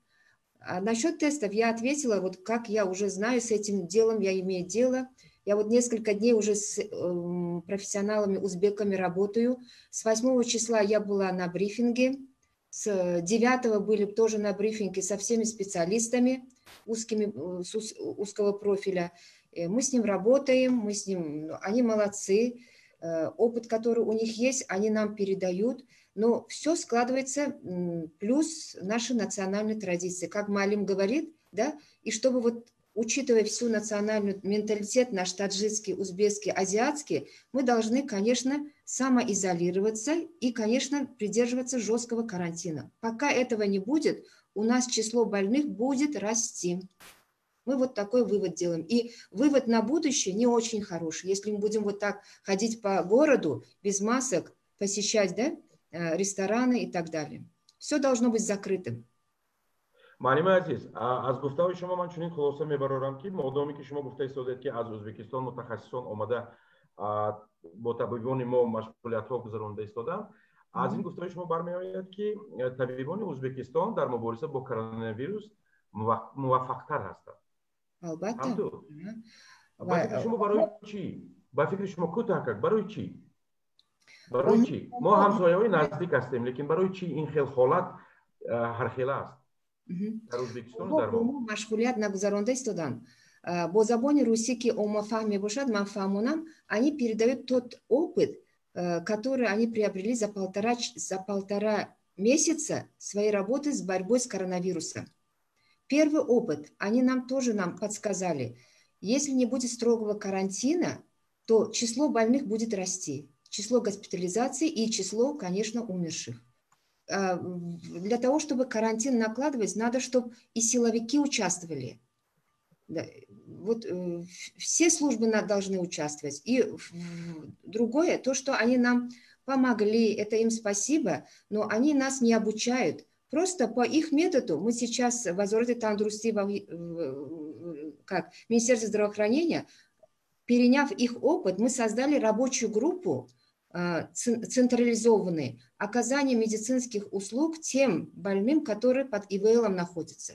Вот мы каждый день едем, вот, куда нам нужно поехать, и по телемосту каждый из докторов докладывает состояние тяжелобольного, и мы им даем консультации. Вот их опыт мы переняли. То, что хорошее, мы переняли от них. Неделю. Я вижу, там вопросы идут. Сколько еще они будут у нас? Еще неделю они у нас. Спасибо. Умарджон, Марама. Таджибай Сербия. Агар ки рост шагуем, каси дар Узбекистон буд, медонад ки уровни, яъне сатҳи тибби Узбекистон аз Тоҷикистон баланд аст. Ва инро паноҳ кардан ин ҷои чӣ надорад. Ба ҳамин хотир бояд мо реалист шем ва гӯем ки дар он ҷо яъне ки бисёр ҳастанд духтурони бақувват ва системаи здравоохранения, яъне тиббидо дар тиббӣ пул зиёдтар ҷудо мешавад дар ин масъала. Ин як. Баъд мехостам дар бораи саволи якуме ки буд дар бораи муайянкунии роҳҳои муайянкунии беморӣ, асосан ду роҳ асосан истифода мешавад дар умум кӯтоҳ гӯем, ин ПЦР ва ИФА. ПЦР дар аввал, дар рӯзи аввал мешавад ки тез муайян кунем ки ҳамин шахс бемор аст ё ки нест. ва саволи дигар дар инҷа ба миён меояд ки оё ҳамон шахсе ки ҳамин ПЦР мегирад техникаи гирифта намедонад ё ки не. ҳамин буд яке аз сабабҳое ки дар аввал мутаассифона яке аз сабабҳое ки бисёр ложна отрицательный баромаданд дар аввал. Ва методикаи ИФАе ки ман гуфтам, иммуноферментный, бояд намешавад ки дар рӯзои аввал истифода барӣ мутаассифона, бояд антитела якчанд вақт меравад ки ба вуҷуд биёяд дар хуни мо. Дар рӯзои ҳафтум, ҳаштум мешавад ки дар рӯзои чорум аллакай мешавад гирифта, чорум, панҷуме ки шахс бемор шуд. Лекин дар ин ҳолат аллакай фикр мекунам ки клинически уже қариб ки маълум мешавад. Ҳамин қадар. Ташаккур. Марҳамат маълима Ахмедова. Марҳамат. ман бо доктор Умарҷон ҳақиқатан розӣ ҳастам. چی که خواستم گفتنی این کس گفتن در وقتی که تست‌ها در ما به قدری یا که معلم استاد پروفسور کتم روزی هستم وقتی که در ما تست‌ها در مقداری لازمی نیست علاقه ما مرز اول با کلینیکا رو میگیریم клиника میگیریم وقتی که клинический диагноз یا клинический у больного есть симптомы мы должны обязательно думать об этом. Вот еще правильно он сказал, какой день заболевания. Кроме того, какой день, еще правильность взятия анализа. Это очень важно. Как правильно взяли анализ, как правильно его достали. Это очень важные моменты, которые мы должны учитывать. Поэтому вот в нашей ситуации, в ситуации Таджикистана, 100% взятый тест, я думаю, не обязательно. И второй момент. Вот узбекские коллеги приехали. У нас в республике тоже работает очень много врачей. Я думаю, они неплохо работают. Поэтому опыт узбекских врачей просто нам было на помощь.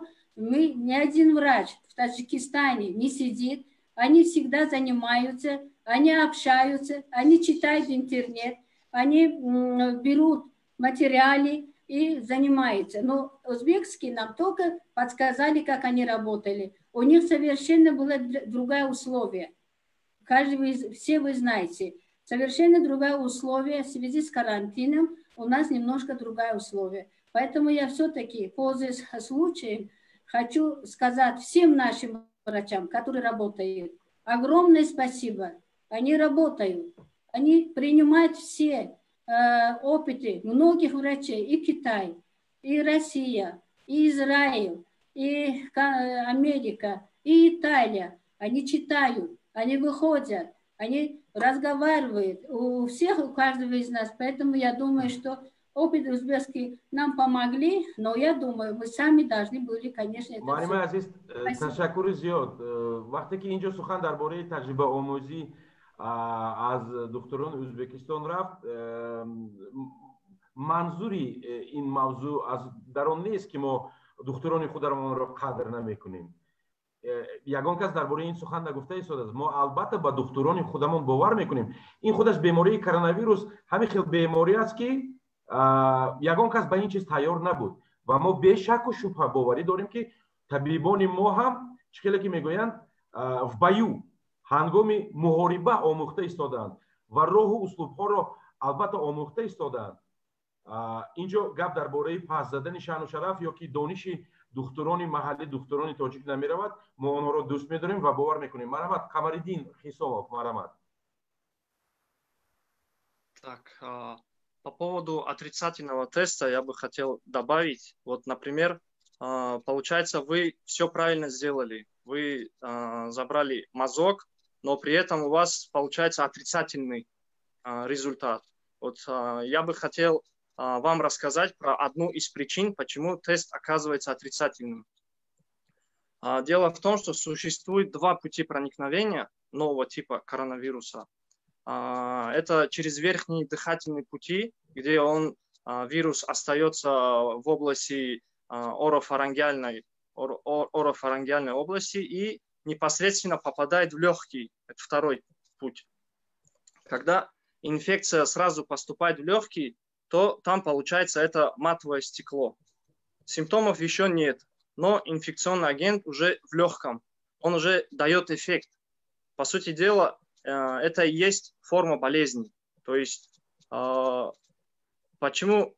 Вот поэтому, если человека будут тестировать с помощью мазка задней стенки глотки, чтобы найти вирус, то ничего не найдут, потому что вирус попал непосредственно в легкие. Вот я бы хотел... Я хотел уточнить, уважаемый...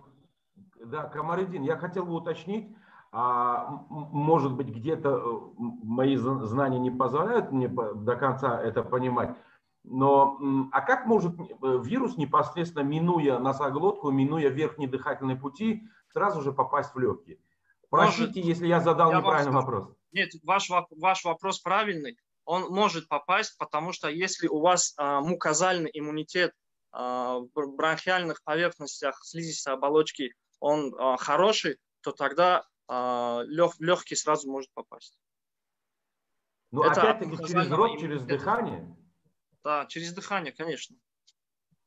Барои то онҷое ки ман медонам, то онҷое ки ман матлабҳо хондам, мақолаҳо хондам, беш аз ҳама вирус аввал ба димоғу ба узвҳои гулӯю нафаскашӣ медарояд ва агар хато накунам, то якчанд рӯз дар он ҷо боқӣ мемонад ва баъд оҳиста поён мефарояд. аз ин бармеояд ки ин маълумоти нодуруст аст. биёед ҳамин чизро мушаххас мекунем. ин дуруст аст. барои ҳамон ин вирус ин дуруст аст гуфтагиатон, лекин барои ҳамон якчанд форма ҳаст. агар ки ин хел мешуд, ҳама формаҳошон як хел мешуд. То есть коронавирус як намуди симптоматика фақат медод. А инҷаба ҳозир 3-4 намуд дорад. барои ҳамон из-за того, что мукозальный иммунитет хороший, поэтому сразу может легкий тоже попасть. Ну, подумайте об этом тоже. Ташаккур, марҳамат, Маълима Ахмедова. дар ҳамин ҳолатҳо ҳозир табибон розӣ мешанд. бронхоалвеарни лаваш мегӯем. аз бронхоалвеарни лаваш гирифта муморие ки дар роҳҳои нафас ҳаст, дар ҳамин ҳолат мо инро ба ҳамин ташхис тест гузарондан мо мумкин аст ки дар он ҳақиқатан будан набудани ин COVID-19 маълум карда мешавад. Хуб, марҳамат. Дигарон? Устод Қодиров, марҳамат. Ну, вот по поводу этой дискуссии, что можно сказать? Вирус может попасть, но все равно попадать через дыхательные пути, это однозначно. Но другое дело, что значит, человек, допустим, переходит к вам через неделю, когда у него уже все симптомы развивались, в это время может быть дыхательные пути вот верхних, может быть, его не будет, или вообще их меньше, да?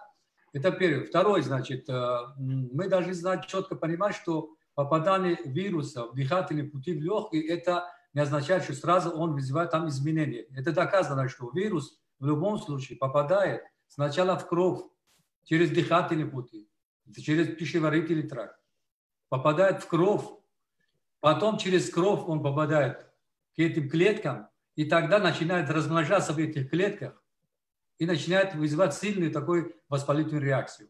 Поэтому вот механизм на сегодняшний день вот такой, что вы попал в легкий сразу весь. Но я еще раз повторяю, что значит в легкий почему значит страдает, потому что там вот это ферменты и белки, которые я говорил, там их очень много. И этот вирус очень тропен, любит эту понимаете, троп называется, тропность вот, в медицинском языке. Из-за этого. Ну, здесь, конечно, мы должны понимать, что это вирус всего существует несколько месяцев, 3-4 месяца. Мы еще многие вещи не знаем. Даже ученые, которые имеют большие лаборатории, мощные, они тоже очень много вопросов. Каждый день выходит по 20-30 больших статей. Там, если посмотреть, многие вещи непонятны, неизвестны. Поэтому мы еще много будем изучать. Спасибо. Ташаккур, устод. Ташаккур. Марамат илова хаста? Ташаккур. Ман хотирасо мекунам, мо дар бораи ташхиси коронавирус сухан карда будем ва устодони азиз муҳтарам табибон фикру ақидаҳои хешро иброз доштанд ва ман гумон мекунам ки тамошобинони азизи мо ки айни ҳол моро мустақиман тамошо мекунанд саволҳои зиёд дода истоданд. Ман бори дигар хотиррасон мекунам ки мо аввал мавзӯи асосиро баррасӣ мекунем ва барои саволу ҷавоб албатта вақт ҷудо мекунем. Шумо хавотир нашавед. мо кӯшиш мекунем ки саволҳои шумо беҷавоб намонанд. як саволи дигар ман мехоҳам аз шумо мутахассисони азиз пурсида бошам. ман кӯшиш мекунам ки онро ба забони тоҷикӣ ба ҳар ҳол гузошта бошам. формулировкаи диагноз мегӯянд ку ҳангоме ки касал аз ташхис гузашт, аниқ шуд ки масалан сабабгори асосии бемории вай ин сирояти коронавирус аст. Анамин ташхис вақте ки дар графаи диагноз дар таърихи беморӣ духтур менависад, ман таҷрибаи дигаронро намедонам, лекин то он ҷое ки ман медонам, духтурони Тоҷикистон, агар ман хато кунам маро ислоҳ кунед, дар Тоҷикистон духтурҳо анамин будани сирояти коронавирусро дар ташхис, дар диагноз қайд намекунанд. яъне ки ва ё менависанд двусторонняя, допустим, пневмония ва бо ҳамин кофӣ. Магар дар диагноз навиштани масалан новая коронавирусная инфекция ва баъд осложнениҳоро навистан дуруст нест. Кадом формулировкаи диагноз дуруст аст? Чӣ хел диагноз менависед шумо? Масалан Сербия, Россия ва Тоҷикистон. Марҳамат, маълима. барои ташхисгузорӣ барои ҳамаи табибон бо забони русӣ гап занем. Международная классификация болезней ҳаст. Ин таснифоти байналмилалии бемориҳо ва аз рӯи он худи бемории сирояти коронавируси нави ковид якчанд адад сар карда якчанд номенклатура дорад. Аз ин ҳисоб ҳозир дар ҷумҳурии Тоҷикистон агар ки тест система мусбӣ бошад, агар мо ҳамин хел менависем сирояти коронавируси нави COVID-19 ва аломати асосии ориза бо аломатҳои он. Мисол, новая коронавирусная инфекция COVID-19, двухсторонняя бронхопневмония, дыхательная недостаточность 2-3 степени и другие сопутствующие заболевания. Агар ки тасдиқ нашуда бошад, агар ягон табиб барои ягон табиб иҷоза дода намешавад ки агар ки анализ набошад, агар шумо ҳамон сироятро монед. мо мисол сироятшиносон бе ташхис, бе тасдиқи ташхис мо ташхис намегузорем. Маълимаи азиз, одамоне ки ҳозир мебароянд дар дасташон выписка ҳаста, дар он ҷо ҳамин аломати асосии ин беморӣ навишта шудааст. Лекин муолиҷа ҳамчун сирояти коронавируси нави гузашта истодааст. аз ин бармеояд ки на ҳама бемороне ки имрӯз ба беморхонаҳо мераванд, на ҳамаи онҳо 100% аз ташхис мегузаранд ва на ҳамаи онҳо дар диагноз ташхиси сирояти коронавирус навишта шудааст. яъне ки фақат оризааш навишта мешавад, лекин сараввали анамин диагноз навишта намешавад, барои он ки ташхис нест, ташхис муайян накардааст. Барои ҳамин дар бораи коронавирус унҷа сухан нест. Танҳо оризаша менависану, лекин ҳамчун коронавирус муолиҷа мекунанд. Дуруст аст? қоидаи ҳамаи бемориҳо аввал ташхис тасдиқ шуданаш дар кор, баъд он ташхисро мемонанд. Лекин ҳама медонад ки муолиҷае ки дар выписка менависанд муолиҷаи COVID-19 мебошад. Ташаккур. Дигарон чӣ ақида доранд? Марҳамат, устод Қодиров.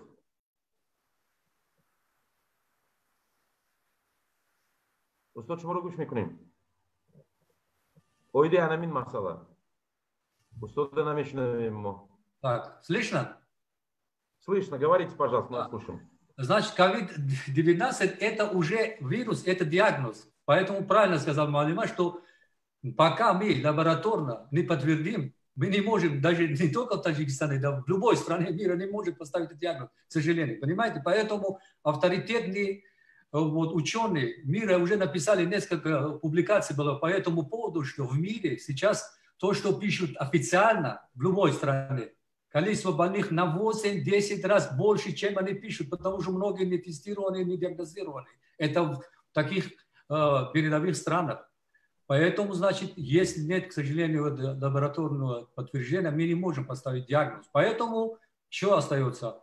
Пневмония, двусторонняя пневмония, больной или выздоровел, или умер от двухсторонней пневмонии. Другого выхода нет. Ну вот насколько, спасибо. Спасибо. Насколько я знаю, я тоже среди врачей работаю, мои однокурсники, мои друзья до сих пор в системе находятся. Но насколько я знаю, большинство больных, которых они выписывают, они их выписывают по улучшению клинических показателей. То есть без лабораторного диагноза, то есть подтверждения или отсутствия коронавируса. Это правильно? То есть можно ли говорить, что больной вылечился только судя по клиническим показателям? Прошу вас, Марамат Умарджон. Умарджон Азизов, Марамат. Намешад акай Азамхон, мутассифона, мо вақте бояд ҷавоб диҳем ки отрицательный бурояд, яъне ки дар анализи гирифтагӣ ақаллан ПЦР гирифтагӣ бошад. Агар идеально гӯем с обратной транскрипсия аст, ҳамин хел методика, ба фикрам дуруст гуфтам. Лекин мутаассифона агар реалист бошем, мо дар Тоҷикистон ҳастем. Барои ҳамон ман медонам, бисёр гап мезанам бо духтурони Тоҷикистон, клинически нигоҳ мекунанд, ҷавоб медиҳанд ва дигар роҳ нест, ба хотире ки нагрузка аст дар беморхона, бояд ҷавоб диҳӣ ва бемори нав қабул кунӣ, дигар намешавад. Бояд якум кор ҳамин бошад ки фаҳмондадиҳӣ шавад, яъне ба ҳамун шахси бемор мерави хона ва 10-14 рӯз пас аз сиҳат шудан ҳатто ба берун намебароӣ, яъне изолятсия мекунӣ худата, бо дигар шахсон контакт намекунӣ. ҳамин чиз бениҳоят муҳим аст. ҳамин агар мо фаҳмонем бениҳоят хуб мешавад, ҳам гӯем ки паҳншавии вирус паст мешавад ва ҳам гӯем экономична мешавад, расход камтар мешавад. ман гумон мекунам ки ин то як андоза хавфи худро дорад, барои он ки гӯем нагӯем беморон баъди шифо ёфтан, шифои клиникӣ ёфтан, сатҳи фаҳмиши гуногун доранд ва ё риоя мекунанд, тавсияи духтура намекунанд. ин аст аллакай саволи калон аст. бале, дуруст аст. ҳамин ҷавоб барои ҳамин гуфтам ки агар мо ҷавоб надиҳем, патсиент қабул карда наметавонад. Проблема дар ҳамин аст. Дигар роҳ, яъне ки чихеле ки русо мегӯянд замкнутый круг, сарбаста, давраи сарбаста. Марҳамат, Гавҳар Саидмуродова, маълима азиз, шуморо мешунавем. дар аввал мо гап задем ки бисёр нафарони беморон дер мебиёянд, баъд аз 8-9 рӯз, ва аз ин мебарояд ки давраи изолятсия дар беморхона тамом мешавад. Ин як. Дуюм, дуруст гуфтан табиб ки аз шароити мо вобастагӣ бисёр дорад ва он чизе ки он кас гуфтанд самоизоляция дар утоғи алода, агар ки ҳамон ҳолатро агар ки ташкил карда тонанд, лекин дар ҷумҳурии Тоҷикистон дар як хонавода 3-4 оила зиндагӣ мекунад, кадом самоизоляция мешавад? аз ин ҳисоб аз табибон мо муроҷиат карда мегӯем ки давраи сироятнокии беморро нигоҳ доранд дар беморхона. лекин шароит ҳозир камтар душвортар мебошад аз ҳисоби нарасидани ҷой. барои чӣ мегӯям? бисёр намудҳои сабук ҷойро банд мекунанд, лекин аз рӯи гуфтаи ҳозира намудҳои сабук дар хона бояд табобат ёбанд дар самоизоляция. нафароне ки бо аломатҳои вазнини беморӣ меоянд, ба онҳо ҷой намерасад. Ташаккур зиёд. Можно минуточку? Тогда получается, что доктор Умар прав, когда говорит, что выписывая больных, нужно предупреждать их о том, что они должны еще 14 дней изолироваться. Обязательно. Они тесты мы не делаем. Я к чему это спрашиваю? Мы даем рекомендации населению, и мы, значит, должны там отметить, если вы находились в больнице и выписались в хорошем самочувствии, еще 2 недели вы должны попытаться изолировать и соблюдать все необходимые меры, потому что мы не знаем, что там, права я или нет. Обязательно, дорогой доктор, мы даже в протоколах это отметили, что после стационара еще 14 дней человек после стационара должен в самоизоляции находиться. Потому что сейчас, если мы говорили раньше, до 14 дней, дни изоляции больного до 4 недель. Поэтому мы предупреждаем даже в протоколах. Но вот наш... еще одну секундочку, извините, я вас перебью. Вся проблема в том, что наши протоколы недоступны. Мне легче найти московские протоколы, легче найти... У меня сейчас на руках американские протоколы, но я не могу найти протоколы или алгоритмы наши. Их, может быть, можно разместить так. Я работаю над тем, чтобы делать послание населению, и я должна опираться на эти протоколы, но я их не могу найти. Хорошо, обязательно. Вы наши координаты знаете? Сейчас над протоколом до 20 числа мы работаем вместе с Всемирной организацией здравоохранения. Мы некоторые изменения ввели, и после этого мы на сайт пустим наши протоколы. Спасибо. Ташаккур, мархамат, Умарджон. Акая Замхон дар бораи оне ки шахсон яъне ки ответственность намегиранд пас аз сиҳат шудан, яъне ки 14 рӯз намеистанд хона, бояд дар инҷо ҳукумат аллакай кор кунад. کارکنای ارگان کار کنند. در دیگر مثلا در سربیا همین خیلی است.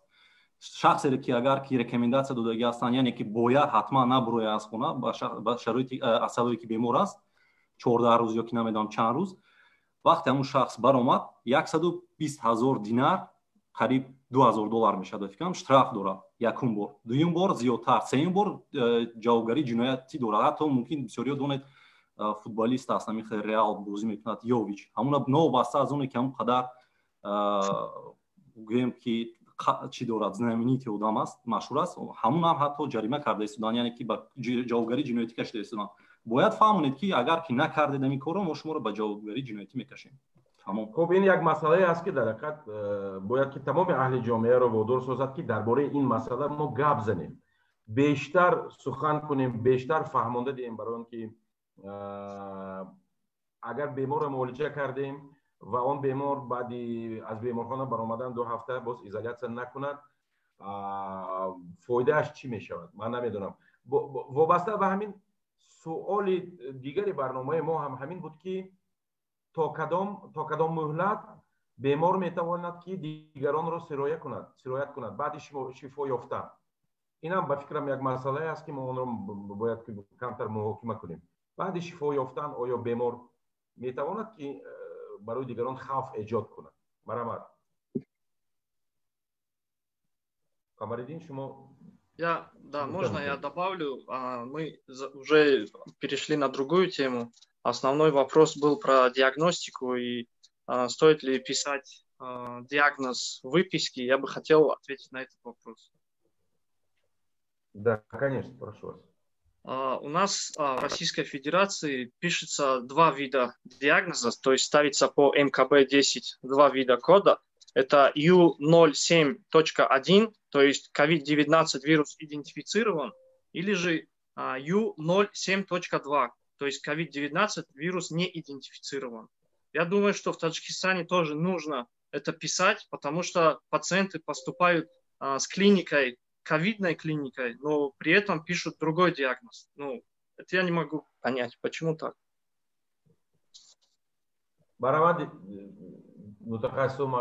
Да, доктор, очень важный вопрос затронул. Дело в том, что там есть и другая ситуация, вы даже знаете. Человек там лежит вот, с симптомами ковида. Одно дело подтвержденное, там государство выделит эти деньги. Если пишем, что не ковид, там же сумма-то очень большая.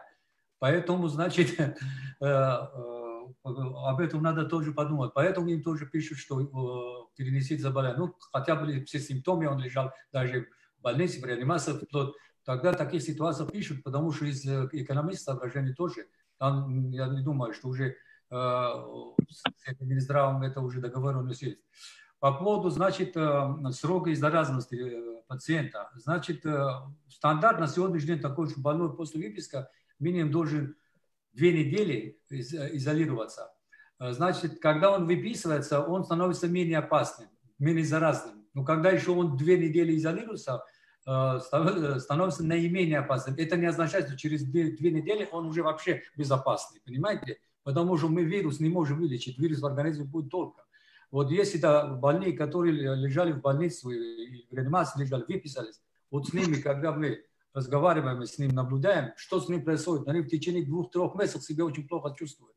Понимаете? Недомогание, какие-то слабости, нарушение аппетита и все прочее. То есть не так просто это после выписки из стационара. Поэтому минимум 2 недели должна быть самоизоляция. Это в России это 100% делают так. Это и рекомендации пишут. Марамат, ойда амин мавзу. Марамат Малима.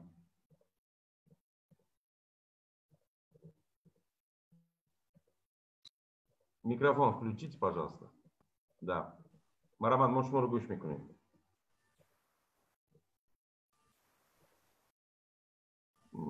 Сабаби техники Марамат. Да. Я тоже согласна с Малимом. Минимальный срок изоляции после стационара 14 до месяца.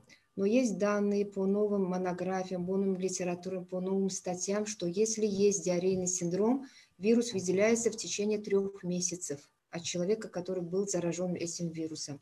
Поэтому, исходя из этого, человек должен придерживаться личной гигиены, самоизоляции, если мы говорим до 14 дней после стационара, если срок заразности он в стационаре придерживался, но этот срок до месяца должен быть. Чуть-чуть удлиненный. Я считаю так. Ташакур Зиёд. Ташакур Зиёд, ман гумон мекунам ки мо як саволи бисёр мубарамро матрах. Можно в этом плане еще один вопрос задать? Я извиняюсь врачам. Дело в том, что сейчас некоторых больных дома, и диагноз, как правило, не ставится. Вот у меня есть, допустим, родственница, которая сейчас лечится, там и эти матовые стекла есть, и пневмония есть, и нарушение обоняния есть, но нету, значит, теста. Вот в этом случае какой карантин дома после лечения?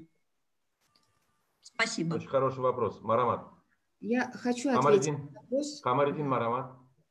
Не, Малима Хаджаубсян, Базман. Да. Я хочу ответить на ваш вопрос, потому что вы, наверное, таджикский язык не знаете, мы об этом говорили. Не только ваша родственница, многие больные сейчас находятся дома. И об этом врачи знают, да? Но они каждый раз, когда к ним обращаются родственники этих больных, очень просят, чтобы этот больной был в изоляции, в полной изоляции, потому что многие больные не хотят в больницу лечь. Они сами не хотят, желания нету в больницу лечь, потому что условия дома, конечно, лучше. Но когда ставится диагноз ковида, мы знаем, значит, надо пригласить бригаду. Есть бригады, 4 бригады, например, в Душанбе, что состоит из эпидемиолога, инфекциониста, медсестры и водителя, 4 человек. Они приезжают, берут тест, чтобы подтвердить и сказать, сколько. Поэтому у них и диагноза нету, выходит, да? Но они же лечатся как ковидовские больные. Поэтому палка о 2 концах получается. Вы должны вызывать, самолечением не заниматься. Нас лечат врачи, я хочу об этом сказать. И вы говорите, врач, который приходит, говорит, не выходите, врач говорит, идите, сделайте рентген, идите, сделайте КТ, сдайте кровь на свертываемость. Врач говорит, извините, это реальность. Я все понимаю, не только ваша родственница, мы тоже лечим больных по телефону. Вынуждены, потому что они обращаются, нам звонки каждый день, мы сидим на телефоне. Но мы говорим, самоизоляция строгая должна быть. Раз вы хотите, желание имеете дома наблюдаться, пусть за вами один человек, чтобы все меры предосторожности он соблюдал. А вы же в семье живете, ваша родственница в семье живет. Поэтому надо от врача просить, чтобы вас госпитализировала вашу родственницу, если у вас не придерживаетесь самоизоляции. Спасибо. Есть еще мнение? Камаридин Марамат, почему?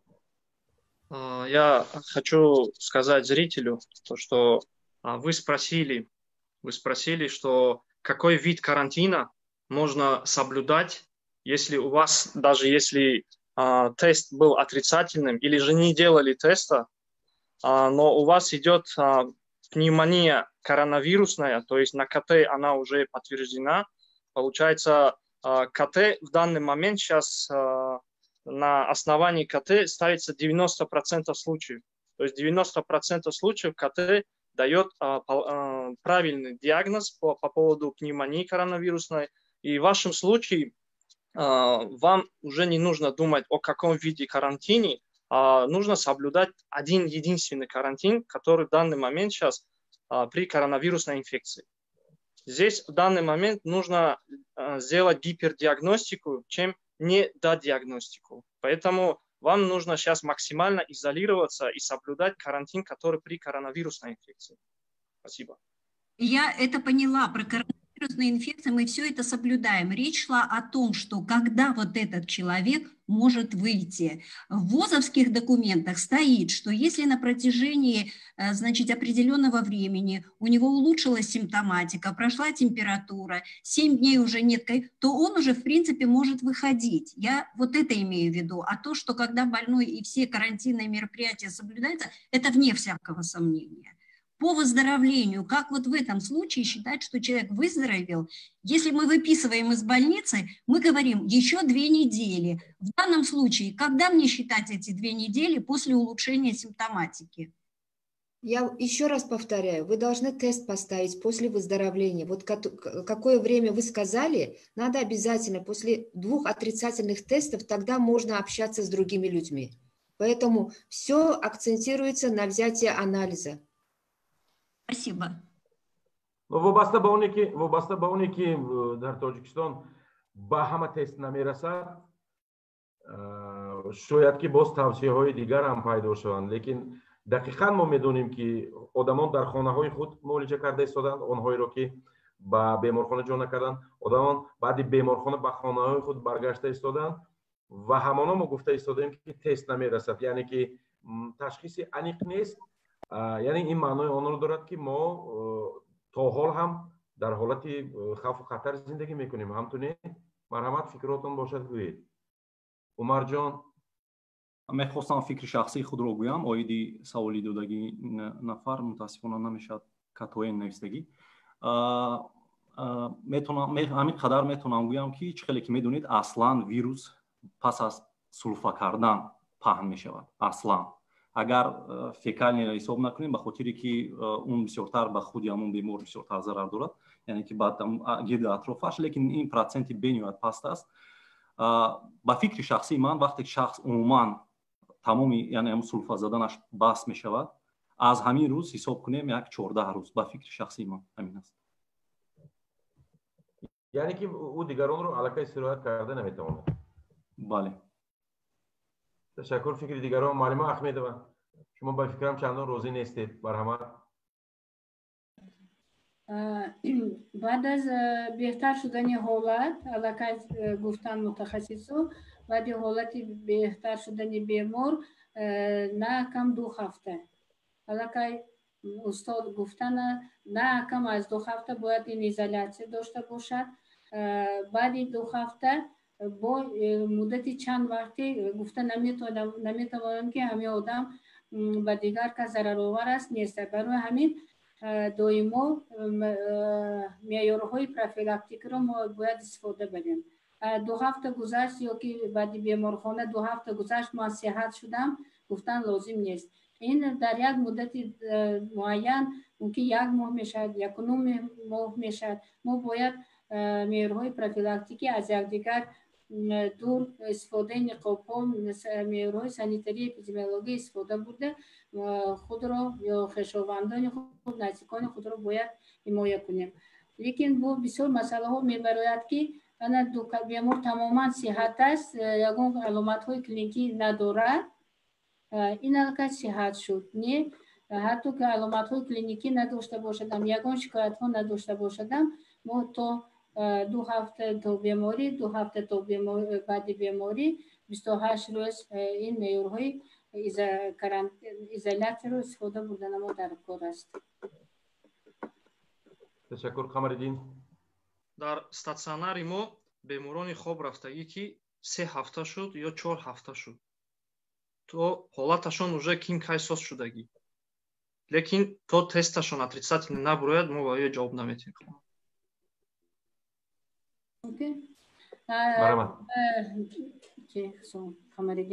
قمرالدین و فکر شما 100% راضی هستم، لیکن شما من میدونم از آن روسیه تو تست یکمش ماشین های یاری تجیلی وقتی که به خانه تکلیف میکنید ماشین یاری تجیلی میبرد کته میکند توری راست کته میکند سنجش های رو میگیرن در حالتی در کامپیوتر توموگرافی معلوم کردن پنیومانی ها اون رو بیمارخانه بستری میکنن و وابسته از حالت بیمار من خیلی که گفتی تا منفی نبودن تست ها از بیمارخانه جواب داده نمیشود.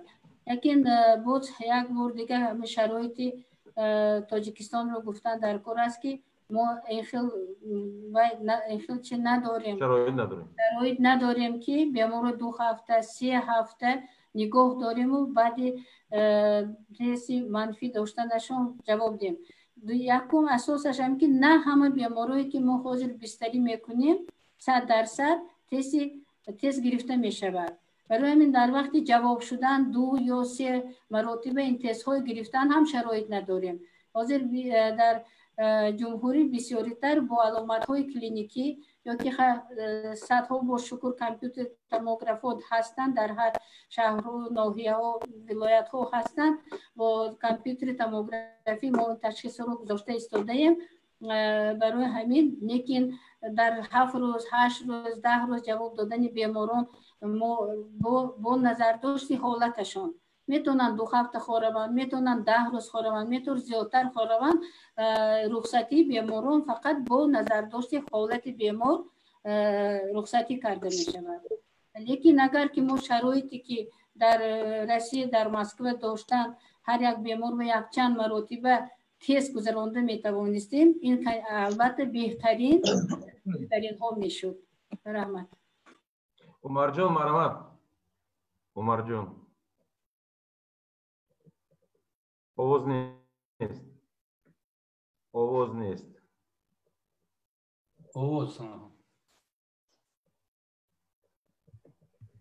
عمر جان نمیشنویم.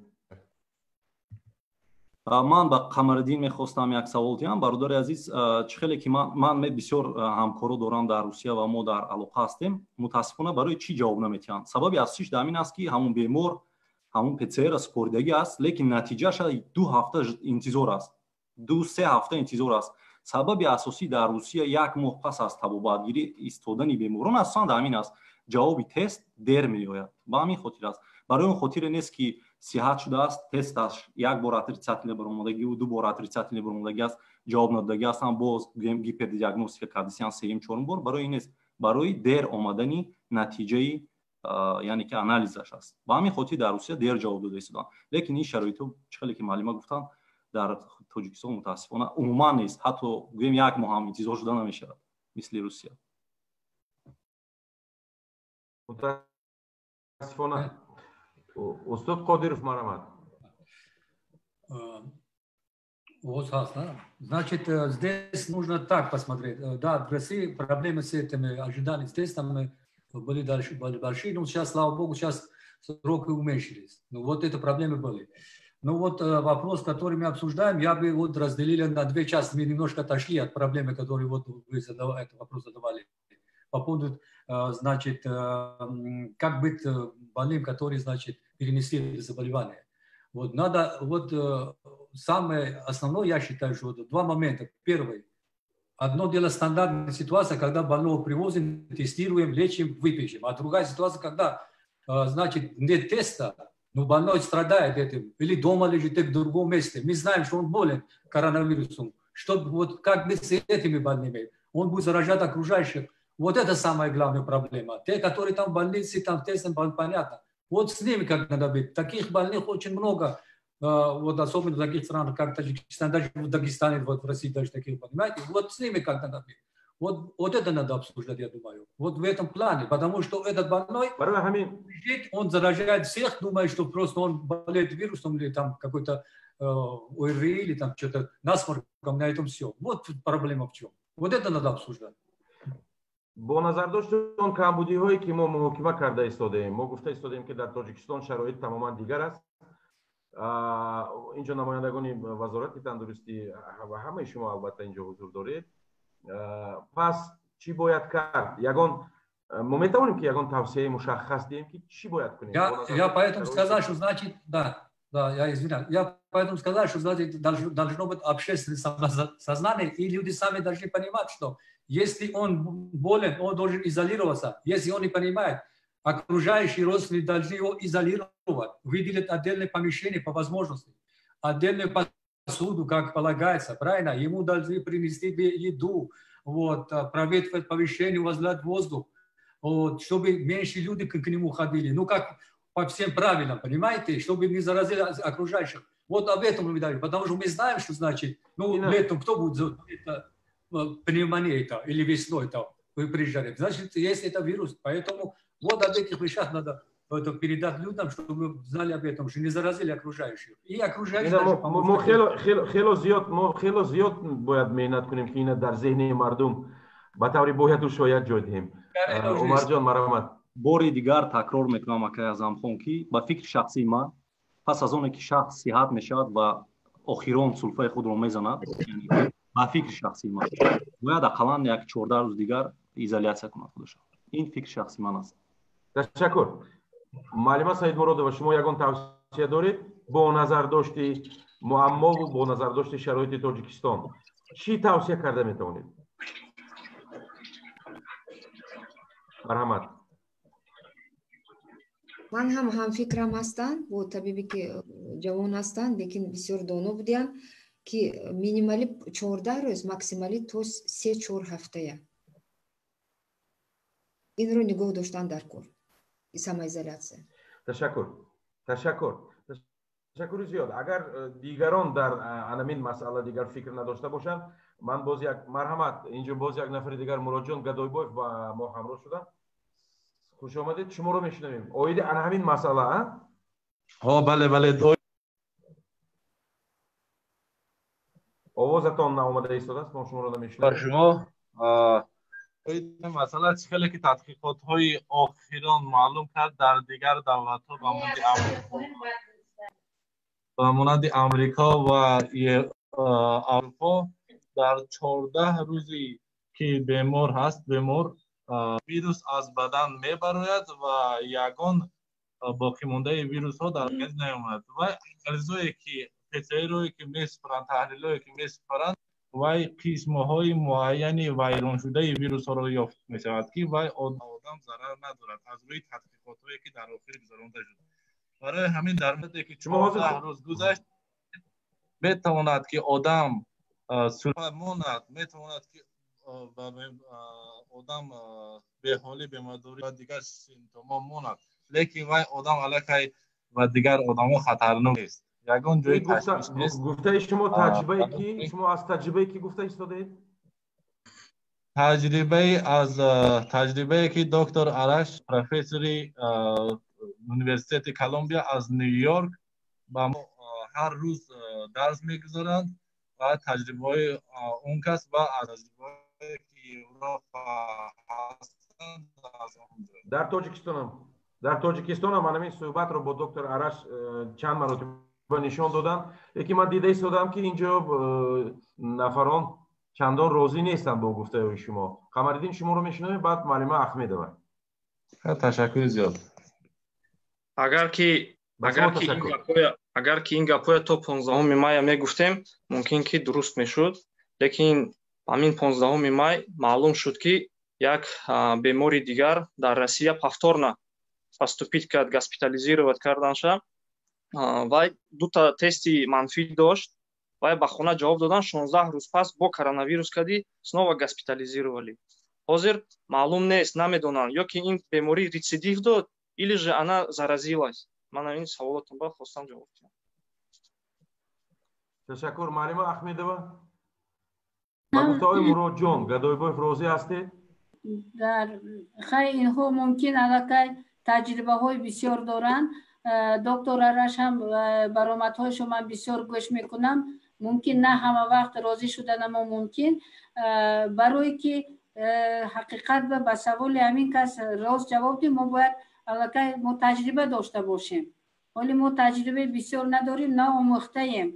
لیکن از تجربه های جهانی خیلی که قمرالدین گفتن، علاقه بسیار بیماران یا که در حالت همین تاجیکستان هم هست بعدی جواب دادن با حالت وزمین شده یا که بر خروج گرفته آمدن. برای همین بعد از 14 روز 15 روز 16 روز برای ما گفته نمیتونیم که بعد از 14 روز این بیمار تماما صحت است و بر خطر و گرد و اطراف خود دارد. برای این با ما وقت لازم است، با آموختن ما لازم است، دانستن ما در کار است که ما به همین سوال جواب خطی دیم. رحمت. تشکر دوستان عزیز محترم، هم صحبت های گرامی.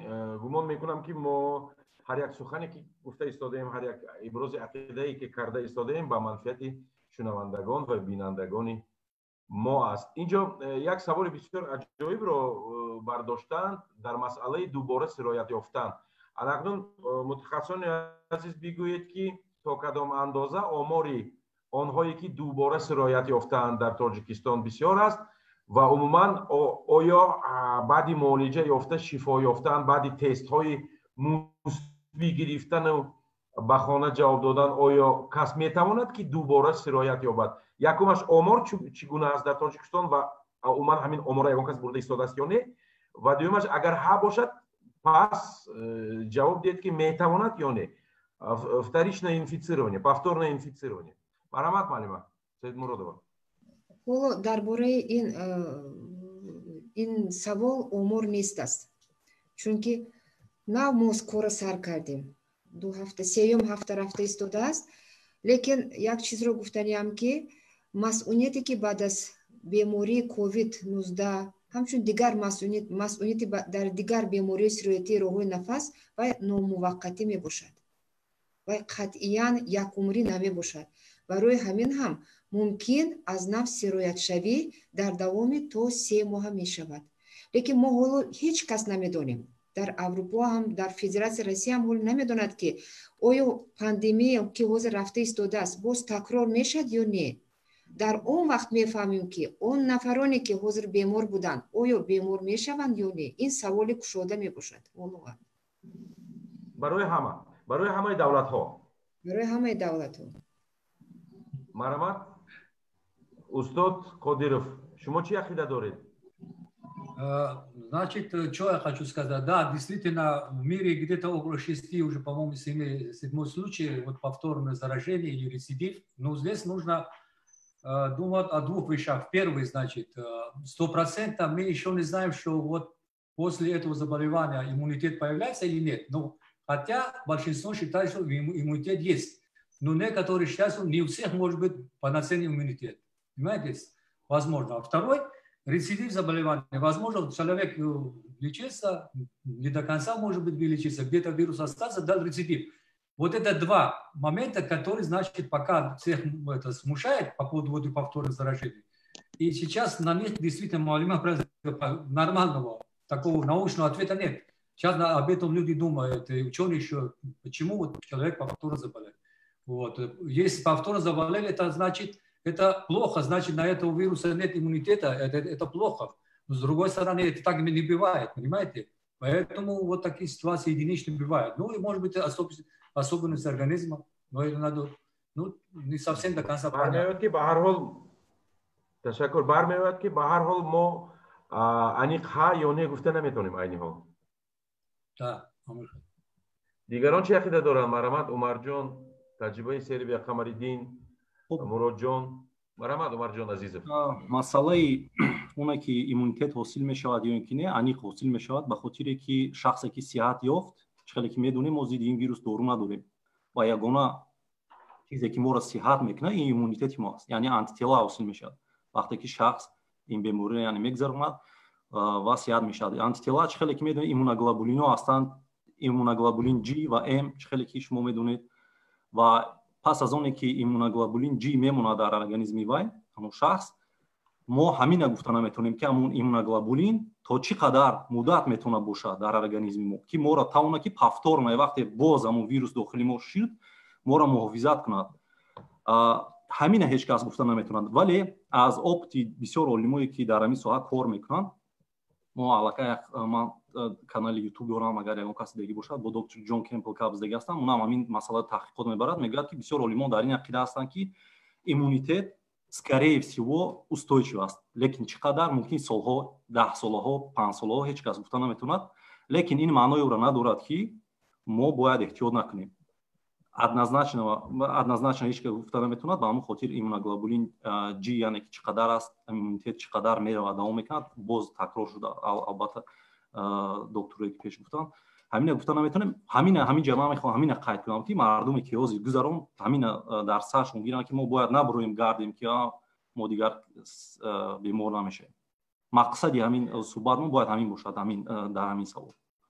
Муроҷон, шумо ягон гуфтанӣ доред?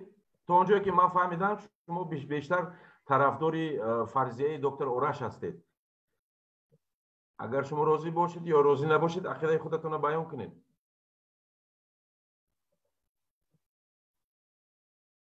алло, ман як чӣ гуфтанӣ ҳастам оиди балки фарзияи доктор Ораш, балки дар таҷрибаи худам ҳам шахсан ман худам бемория гузарондам, муддати хеле шуд гузарондам. Ман ҳозир агар ҳисоб карда бароем ин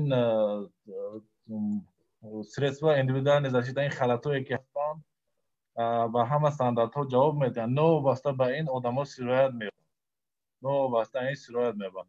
Барои ҳамин новобаста аз ин сироят ёфтанашон ман фикр мекунам ки ба ин беморӣ дар ҳақиқат ин вирус аст. ман фикр мекунам ки ба ин беморӣ дуюмбора одам сироят намеёбад. мумкин аст дар муддати як муайян бошад, лекин дар таҷрибаи худам дидам ки одамое ки сироят ёфтанд то ҳозир қати мо кор карда истоданд, айни замон ягон рецидив яъне барқароршавии ҳамин беморӣ дуюмбора сироят ёфтан дучор нашудааст. лекин ин маънои он надорад ки одам агар сироят ёфт ман дигар касал намешавам гуфта бехат пеши бемор давояд. вай барои дигар ҳамкороне ки сироят наёфтанд метавонад хатарнок бошад. барои ҳамин қадар одам метавонад истифода барад. ман фикр мекунам ки дуюмбора намешавад. бо умед дорем ки сироят нашавад. Камариддин Марамат, чӣ хеле ки ман медонам, чӣ хеле ки фаҳмидам, дар Тоҷикистон мисли Россия духтуроро отдельно дигар санаториё бурда дар он ҷо намемонанд. барои ҳамон то што ва ё даже сиз мепӯшанд, даже средства защиты доранд, ҳамаша риоя мекунанд дар ҷои кор, ва не обязательно говорит о том, что они заражаются именно на работе. Они могут дома заразиться, они могут на улице заразиться. Или же это может быть ошибка их применения СИЗа вообще. Поэтому вот я так думаю. фикри шумо дуюмбора сироят ёфтан мумкин ё не баъди шифо ёфтан? Камариддин, фикри шахсии шумо? Фикри шахсиям бале, мумкин. Мумкин. Ташаккур. Маълима Ахмедова, шумо чӣ ақида доред? Не, ҳозир ҳеҷ гуфтанӣ нестем. шумо ҷавоб надоред. Умарҷон? фикри шахсии ман аз моҳи декабр то ин моҳ чанд моҳ мешавад? 5 моҳ аниқ ҳеҷ кас бемор намешавад повторно. ташаккур барои ақида.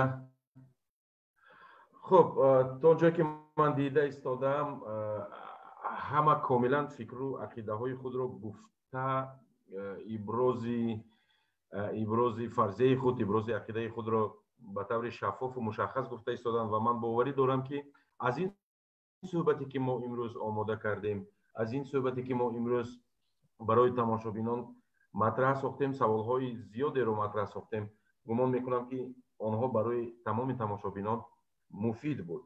ва боқӣ як саволи дигар мемонад, намедонам, саволи молиҷа, ва гумон мекунам ки молиҷаи ин хел беморон дар ин площадкае ки мо муҳокима мекунем ва он мақсаде ки мо дар ин ҷо матраҳ сохтем, агар мо ҳозир дар бораи муолиҷа сухан кунем ин бозам ҳамун суҳбати бисёрам тахассусӣ шуданаш мумкин.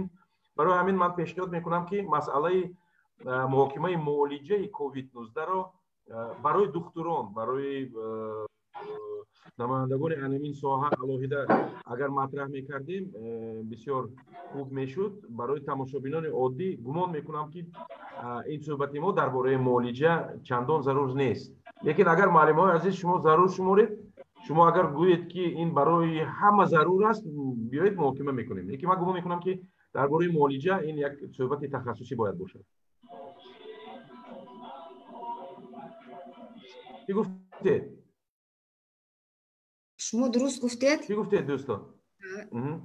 шумо дуруст гуфтед ки дар бораи муолиҷа бояд ки мутахассисои махсус бошанд ки бо ҳамин бемориҳои сироятӣ оризаҳои он кор мекунанд. ҳозир дар байни аҳолӣ мо бояд ки дар бораи пешгирӣ гап занем. пешгирии асосие ки дороворӣ намебошад. пешгирии асосие хоби нағз, хоби ором, ки тааллуқи ба нафтан, изолятсия кунанд, гигиенаи шахсиро риоя кунанд. дар вақти баромадан агар иҷозат дода шавад, агар ба он нафар аз 60 сола ёштар бошад, агар ҷавонтар бошад, ниқоби тиббӣ пӯшанд, дастпӯшак пӯшанд, аз хона аз кӯча омада хона ба ҳама чизе ки дар дасташон буд бо маводҳои тамизкунанда тоза кунанд. ҳамин чизро мо гуфтан омода кор. дар байни аҳолӣ ин аҳамияти калон дорад. дар бораи муолиҷа ин як соатҳо дар бар мегирад ки мо муолиҷашро гап аз рӯи протоколҳои ҳатман шояд ки рӯзҳои наздик ҳамин суҳбата барои махсус духтурон омода месозем. хуб, муҳтарам иштирокчиёни барномаи имрӯза, яъне ки суҳбати имрӯза, маълима гуфтанд дар бораи пешгирӣ камтар суҳбат кунем, камтар гуфта гузарем. ҳар яке шумо дӯстони азиз, табибони ман, ҳар яке як роҳи пешгириро бигӯед ки ҷамъулҷамъ ҳама баъд ҷамъбаст мекунем. масалан Гавҳар Саидмуродова, як роҳи пешгирӣ аз шумо, як роҳи пешгирӣ аз Умар ва дигарон. марҳамат. хӯрокро дуруст истеъмол кунед. хӯроки ғизои сафедадор бошад. хӯрок. ташаккур. хӯрок. марҳамат Умарҷон, як тавсия оиди пешгирӣ аз шумо. аз якдигар 2 метр дур истодан. социальная дистанция, масофаи иҷтимоӣ. устод Қодиров, як тавсия аз шумо.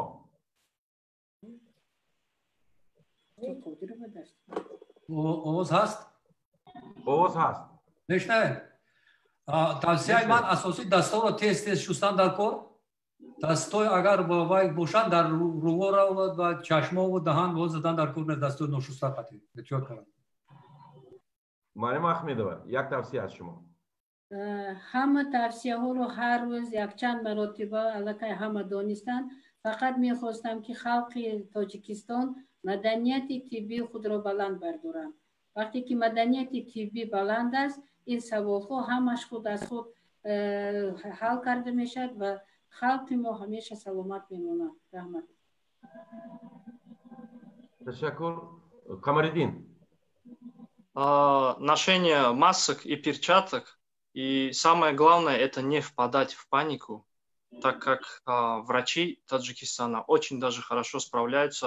Мы это видим по результатам наших проведенных опросов. Поэтому главное не читать различные СМИ перед сном, особенно те, которые мы заметили, что особенно те, которые выздоравливают и выписываются домой, они по ночам не могут засыпать. Это связано с тем, что и мы выяснили и поняли, что это связано с тем, что они перед сном смотрят новости, смотрят, читают СМИ, поэтому желательно тоже высыпаться и не читать перед сном различные информации, особенно ложные. Мархамат Муроджон Гадойбоев.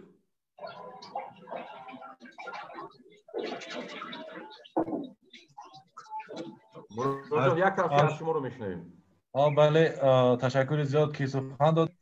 ман бениҳоят хурсандам ки ба ин конференсия иштирок кардам. як тавсия аз тамоми халқи Тоҷикистон хоҳиш ва илтимос кардам, ягон дорое ки противовирусни зидди вируси бад филон циклоферон дигар вирус با داروهای ضد ویروسی هستن التماس استفاده نبرید. یگان خیلی پیشگیری نمیکند شما یگان خیلی پروفیلاکتیک داروباری ندارد.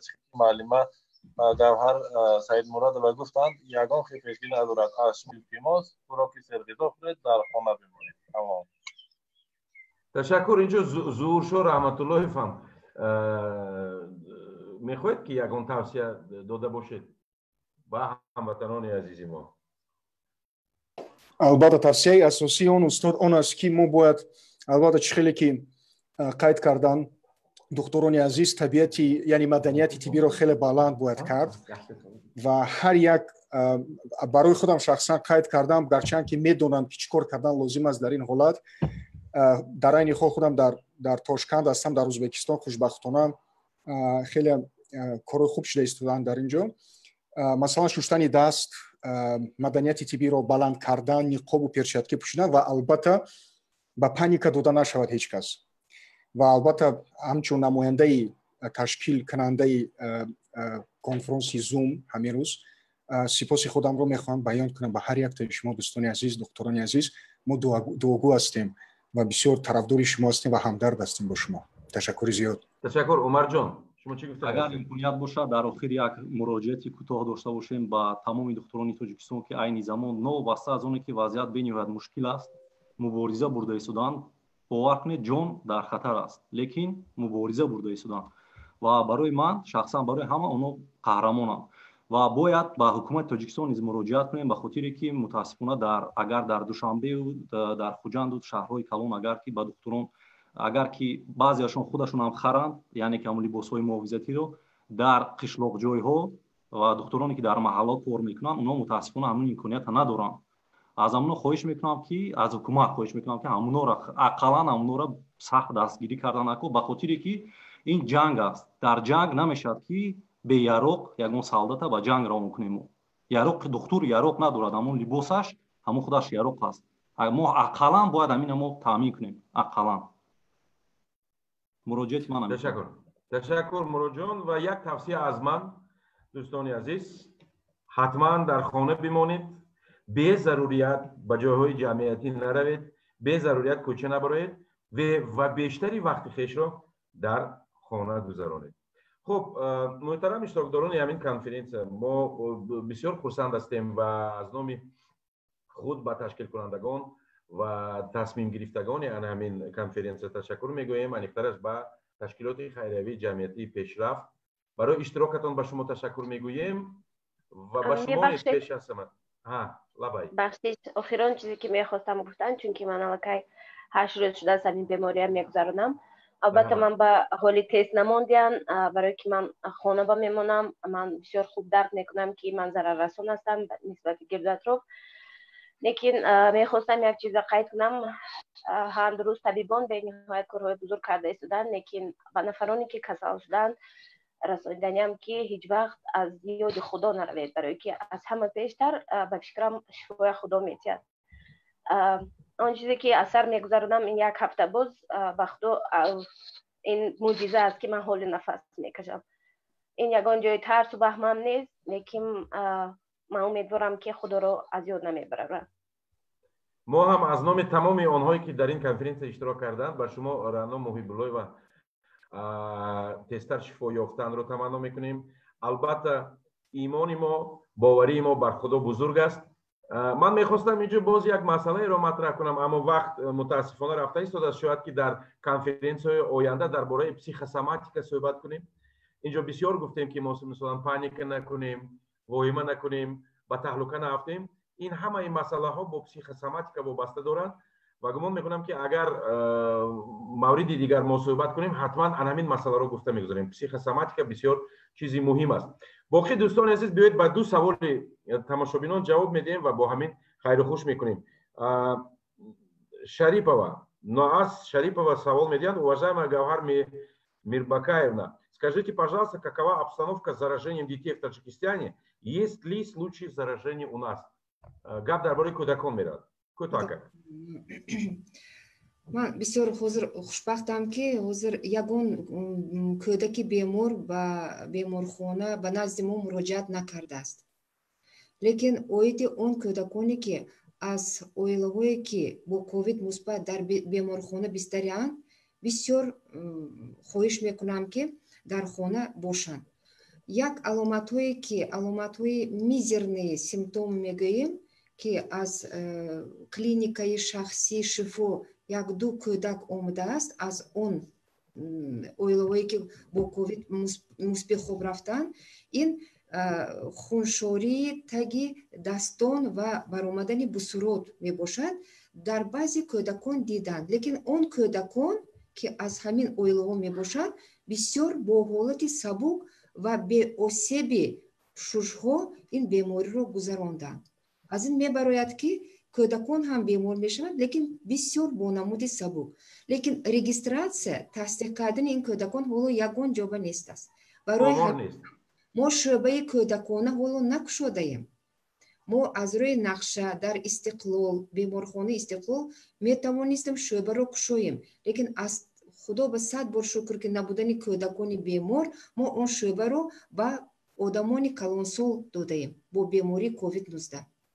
ташаккур. дар охир дуо мекунем ва аз даргоҳи худованд талаб мекунем ки ҳарчи зудтар ин бемориро аз ватани мо ва умуман аз тамоми ҷаҳон барканор созад. мардуми мо, мардуми ҷаҳонро дар паноҳи исматаш нигоҳ дорад ва махсусан кӯдакони азизи моро бигзор онҳо ба воир ҳастанд, хушбахт шаванд. ва умуман мақсади асосии суҳбати мо ҳам ҳамин буд ки мо ҳарчи бештар маълумот диҳем, мардуми хешро огаҳ созем. бо ҳамин вақте ки барои мо ҷудо шуда буд, мо бештар аз 2 соат суҳбат кардем. ман сессияи худро ба охир мерасонам ва барои ҷамъбанд суханро ба Абдуллоҷон Қурбонов медиҳам.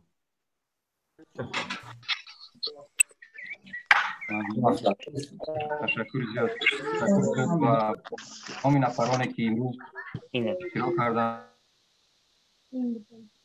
барои вақтатон, устодони азиз, духтурони азиз, қаҳрамонҳои мо ва ба тамоми бинандагон ташаккури зиёд.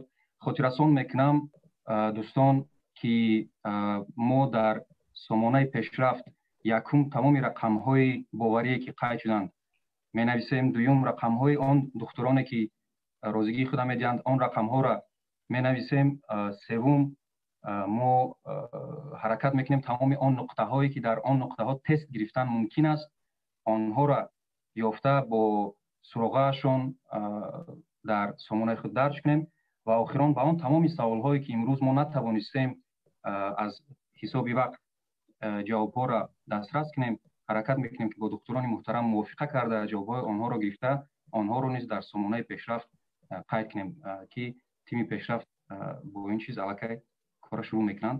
бор дигар ба ҳама ташаккур. сиҳату саломат бошед. худо нигаҳбонамон. ташаккури зиёд. Абдуллоҷон, ман бисёр мехостам ки айни ҳол модератори техникии мо ҳамаи микрофонҳои моро гирон кунад, барои он ки айни ҳол ман аз ҳамаи иштирокдорони анамин конференсия даъват ба амал меорам ки ба ифтихори тамоми духтурони рӯи дунё ва аз он ҷумла духтурони Тоҷикистон ҳамакаса дар охир қарсак мезанем.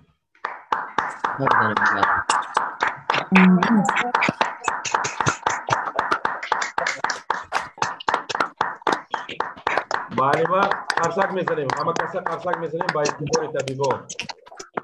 саломат бошед то вохӯриҳои оянда. Ташаккури зиёд.